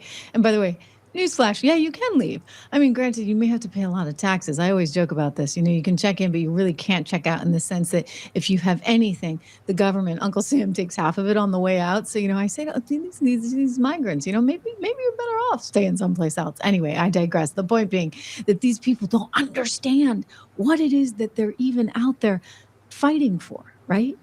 They don't, or fighting against. This woman says Donald Trump's a Nazi. I'm sorry. The last time I checked, it's Graham Plattner that has the tattoo. All right. Like, come on. Enough. They don't understand, but they're buying into something and they're like excited, right? You guys are laughing about the old hippies. Yeah. I mean, it's like they're reliving the whole thing. Yes. I saw the flag too, Flavius. I got a kick out of the flag. It's always the flag. That's why Mamdani, whenever he gives his little speech, he's got the flag right over the left shoulder. Okay. You got to send the signal. You got to send it. So this is great. I love that reporter. I'm going to have to start looking for his stuff. AOC though says, you know, they're onto something. This is a movement. She's going to embrace this and they're going to get more and more and more people like this. And I would just say, are people really that stupid? Voters in general are looking for a change, and they're seeing that progress is not happening in the ways that meets the challenges that they're facing. And so you're going to see, I think, people voting for new leadership. There was so much fear around that when I was elected, and none of it bore out to be true. So she thinks that this is her big opportunity. And, you know, she's linked up with Mr. Mamdani. That last June, a year ago tomorrow, was not an anomaly. No, he said, we're going to build on this. Okay. We're going to take over the country with Allah's help. So Donald Trump, he's no fool. He's sensing an opportunity. If you would look at what he put out last night. The communists are finally making their move. I've been waiting, and I've been preparing for this for a long time. It's easy to be a communist, he says. All you have to do is say, I'll give you everything. But that means you're taking it away from others that have earned it. Over thousands of years, that ideology has not worked. Not worked. Not once. The game is on. Enjoy watching, right? Enjoy the show. And it's turning into a big show. And today he took off the gloves and went totally nuclear on these communists that are trying to destroy our way of life. Listen to the president. You saw with the communists elected in New York City recently, they're communists, they're not social democrats. They want to completely destroy the traditional American way of life. Communism is very easy to sell. It destroys everything, but it's very easy. I'll be honest, I think I'd be the greatest communist in history. I'd give free rent. Ladies and gentlemen, from now on, you don't have to pay any rent. From now on, anybody wants a house, don't worry about it. Just pick the house you want. Everybody gets free food. Everything is free from this point forward. Everyone's going to vote for me. The problem is, after 2 or 3 years, the country is a disaster area. The country fails. They always do. It always does. So easy to sell. That first year, boy, you're the most popular. It's happening right now in New York and California. But you'll start living in squalor. You'll live in squalor. There will be no food. There will be no housing. There will be no military. There will be no law and order. There will be no nothing. There will be no nothing. You'll be a third world inhabitant in every way, and everyone will suffer or die. You'll suffer or die. That's what happens. For thousands of years, it's been happening by different names. Thousands of years. I'm telling you, I'd be the greatest communist in history. It would be so easy. You wouldn't have to work. You could stay home. The problem is a couple of years go by, the whole place collapses. Always does. Always has. Yeah. But I'm sorry to say, but assassinations of those who oppose them is a very important element of their ideology. Assassination's a big deal for them. They're animals. They're animals. In many cases, they're not smart, but in some cases, they are. It's easy for them to get followers because they make promises that they know they can't keep. And the Democrats aren't fighting back. That's why they're dumb. They're not fighting back. They're afraid. I watch Schumer. He's afraid to fight. I watch guys that are pretty normal and guys that we oppose, they're afraid to fight. The Democrats have taken a tremendous turn left. And many of these people, I looked at some of the people that got elected the other night in New York. These are in many ways stupid people, in some ways and intellectually probably pretty smart, but they're people that want to destroy our country. They hate our country. They hate our people. They hate the Democrat Party. The Democrat Party is in big trouble because this isn't stopping with New York. This is going on. Too easy to get elected, giving everything away. Too easy to get elected. Very dangerous, but you'll soon have nothing left. That's the problem. In many ways, they're allowing them to just go their own way, do your own. We don't want to take a chance on saying anything bad because we're afraid we're going to lose our jobs if we do. They're afraid they're going to lose their election if they even think about saying anything bad about this new breed of sick people. It was a really, really good speech that he gave there in Washington, D.C. just a couple of hours ago. And, he's right. It's very easy to say, I'm going to give you this and I'm going to give you that. It's a lot harder to say, hey, we got to roll up our sleeves and do the hard work to make sure that we have a real future in this country for all of us. But he's doing the hard work. And the Mamdamis of the world, the AOCs of the world just want to sort of gin up this hate, if you would, us versus them, and try and take things away from other people. And I'll just say this, I think when push comes to shove, the American people know what's up. We're not going to be fooled.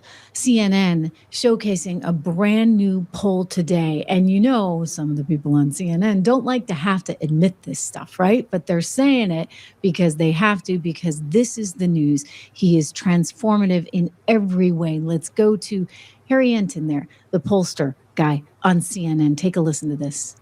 So, Harry, just how is border security in terms of polling playing right now? You know, President Trump has been the most transformative president when it comes to border security.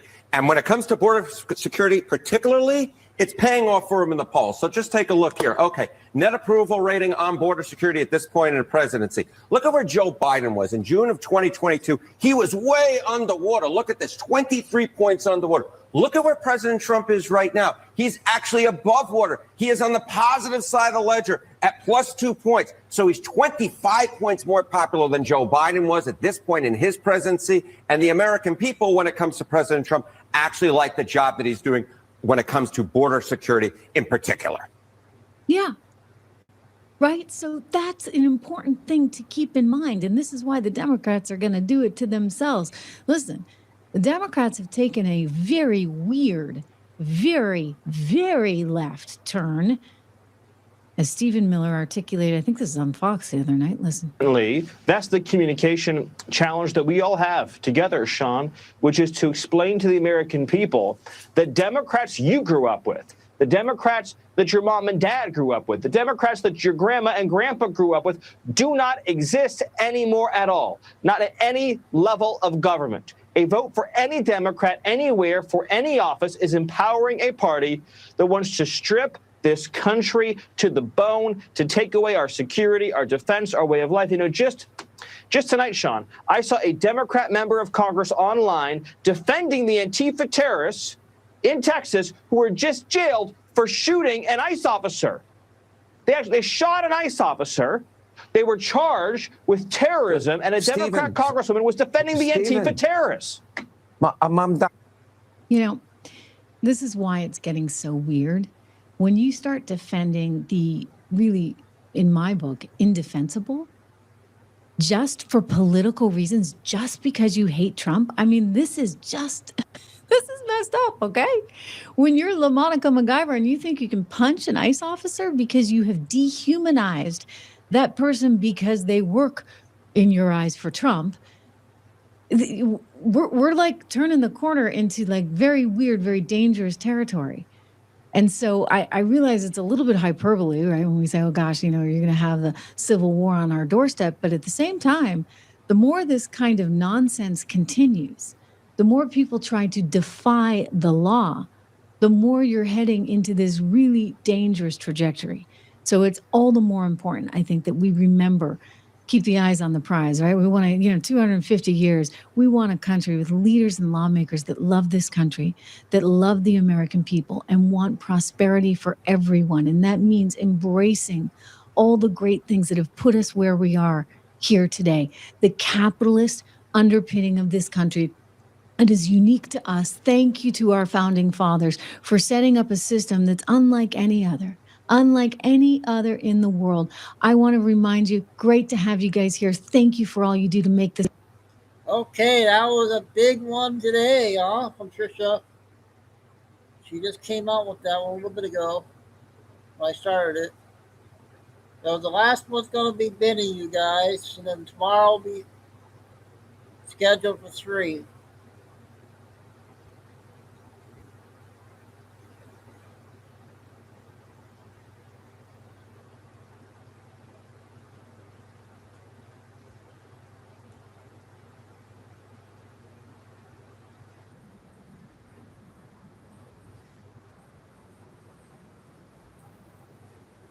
Water changes color. What floats to the surface will change how you feed your family. One of the major reasons why Somalia is so hard to catch is because the Somali fraudsters leave and flee to Somalia, where they are protected. There is a common occurrence at the Minneapolis airport where TSA will catch Somalis flying back to Somalia with suitcases filled with bricks of cash. We're talking hundreds of thousands, if not millions of dollars. Now, this is patently illegal. Under Joe Biden, it was just allowed. That was just considered an in-kind contribution for Democrat votes in Minneapolis. And that's precisely what they did. They effectively went to Somalia and then laundered that money into terror cells, like ISIS runs Somalia.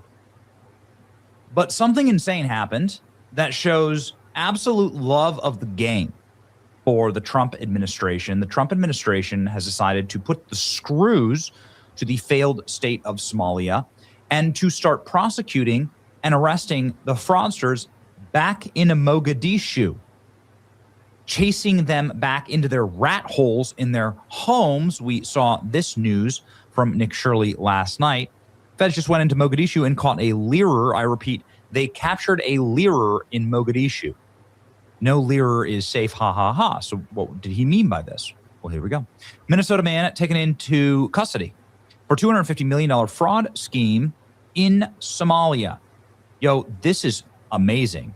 So they went into Somalia to arrest this leerer, $300 million fraud scheme in Minnesota. Abdelkarim Adelpa was among 47. I don't know, dude. It's a total Star Wars name. Was among 47 defendants charged in 2022 indictment with the pandemic-era nonprofit Feeding Our Future. He fled the U.S. shortly after being charged. Department of Justice. So if he's charged, how is he allowed to flee the U.S.? This is a great question. Because you get your passport stripped. You're not allowed to travel internationally when you get federally indicted. Because everybody knows what the game is, obviously. But no, this dude was allowed to just pop off. Why? He was let go, is what happened. The indictment includes 31 counts among the conspiracy to commit wire fraud conspiracy. Here's what they did. So, according to the documents, Edla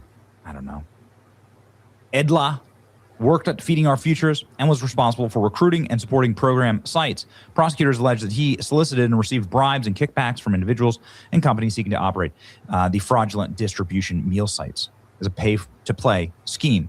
And they want you to think that Tim Walz and Ilhan Omar had nothing to do with it. There's a reason why the feds are wrapping them all up right now. They know what comes next. Of course, these people. This guy didn't have. This individual is not some type of genius. Somalia has one of the lowest median IQs on the planet. As a nation, there are not high-level criminal agencies in Somalia that understand the nuances of the Feeding Our Future scam. This is done from the top. And this scam is something that is really nefarious, and I think is the most dangerous thing that ties directly back to Ilhan Omar. And I'm going to explain why. Ilhan Omar passed something called the Meals Act in 2021 that got rid of all of the restrictions on the meals being served to underprivileged kids during COVID. Well, the Meals Act is exactly what this Feeding Our Future scam was all about. They took advantage of this act that Ilhan Omar passed, and then Somalis en masse in Minneapolis started feeding fake children. And this is what they did. And there were no children. None of the children ever existed. And they stole $250 million. Will we ever see that money again? I doubt it. And taken into custody in Somalia for role in Feeding Our Future scheme. Somali intelligence really helped arrest alleged leader of Minnesota fraud. U.S. prosecutors reach into Somalia for suspect in U.S. case. Very good. United States attorney announced that Star Wars name of Burnsville, Minnesota, right, one who orchestrated the Feeding Our Futures fraud scheme, was taken into custody. He was originally charged, then he fled. How was he allowed to flee? That's a big question. Anyway, here he is. There you go. Captured. And the FBI extends its appreciation to the National Intelligence and Security Agency of Somalia for their partnership in locating this individual. Oh, boy. Okay. Well, ladies and gentlemen, here's the wrap up on what this man actually did and why this is so critically important. Man from Somalia fled. He laundered money. A reporter knocked on the door, and his wife answered the door. Dude, you've got to deport the wife. I mean, obviously, like right away. This is insane.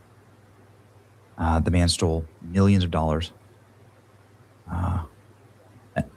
Bought a home, and his wife still lives in it after getting caught.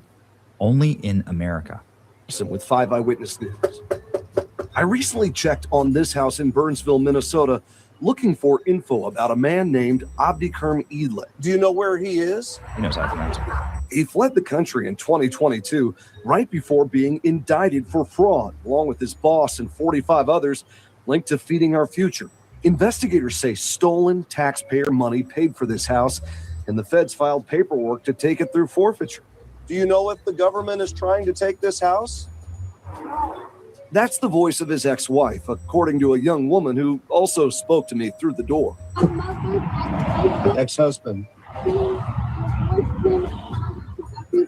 She says a couple years ago, the government came, and she says they worked it all out. The question in all of this is, Abdikerm Idle is still listed as the owner of this house here. And obviously neighbors around here have questions about what's going on with the efforts to recover the proceeds of all the fraud. So we'll What a absolute nightmare.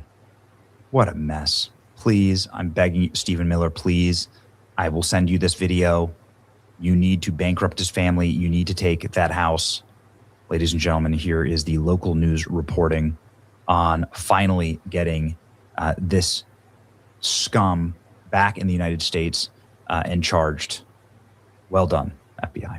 Wanted figure in the Feeding Our Future fraud case is in custody tonight after years on the run. And the question now is, when will he be returned to the U.S. to face charges?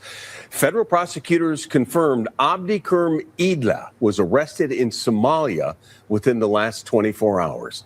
Investigative reporter Eric Rasmussen breaks down what we know. At last check of the U.S. District Court calendar for Minnesota, Abdikerm Idle was not yet listed for a first appearance next week. But of course, that all can be updated. And this really is a big deal because after years on the run, it was thought by many that this man might have escaped for good. Federal prosecutors now say 42-year-old Abdikerm Idle was captured on Thursday in Somalia's capital city of Mogadishu. The U.S. Attorney's Office credited the FBI and even partnership with the National Intelligence and Security Agency of Somalia. We've asked when Idle will return to Minnesota to face a judge, and we're still waiting for a response. Prosecutors charged him with 31 counts related to millions of dollars of fraud in 2022, but by that time, he had already fled the country. Last year, we reported that he was still listed as the official owner of a house in Burnsville, where a woman identified as his ex-wife spoke to me through the front door. Do you know where he is? Idle was considered the right-hand man of Feeding Our Future's founder, Amy Bach, who was just sentenced to more than 40 years in prison. When U.S. Attorney Daniel Rosen announced the surrender of another fugitive this month, I asked him specifically about the search for Idle. Well, I don't want to discuss any particular efforts with regard to any particular individual who's a current fugitive. I think people should just understand that you can run, but you can't hide. Those words loom large now. Again, we've called and sent text messages to the U.S. Attorney's Office just this afternoon to learn more about the timeline for returning Abdikerm Idle here to Minnesota. Based on the nature of the charges and the outcome of similar cases connected to Feeding Our Future, Idle faces decades in federal prison if he's convicted. Oh, that's how it ended, huh? Well, everybody, that was a fast 2 hours, man. But a lot of new stuff tonight. So we're going to wrap things up, and then tomorrow 3. Oh, everybody have a good rest of the weekend, and we'll see you tomorrow on 3. God bless you. Thanks, Bod. Stay Hey, Carol, Tim, Lucy, and Pine Eagle. JJ. Are you off tonight, JJ? No. God bless. Please hit the like. Stay safe, stay strong, get your faith. Good luck. Signing off for the 27th. We're getting down to the end of the big event. That's what everybody's saying. And Chico dude and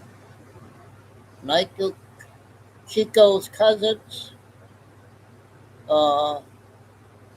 New baby, Ella and Ariella. We'll see you all tomorrow.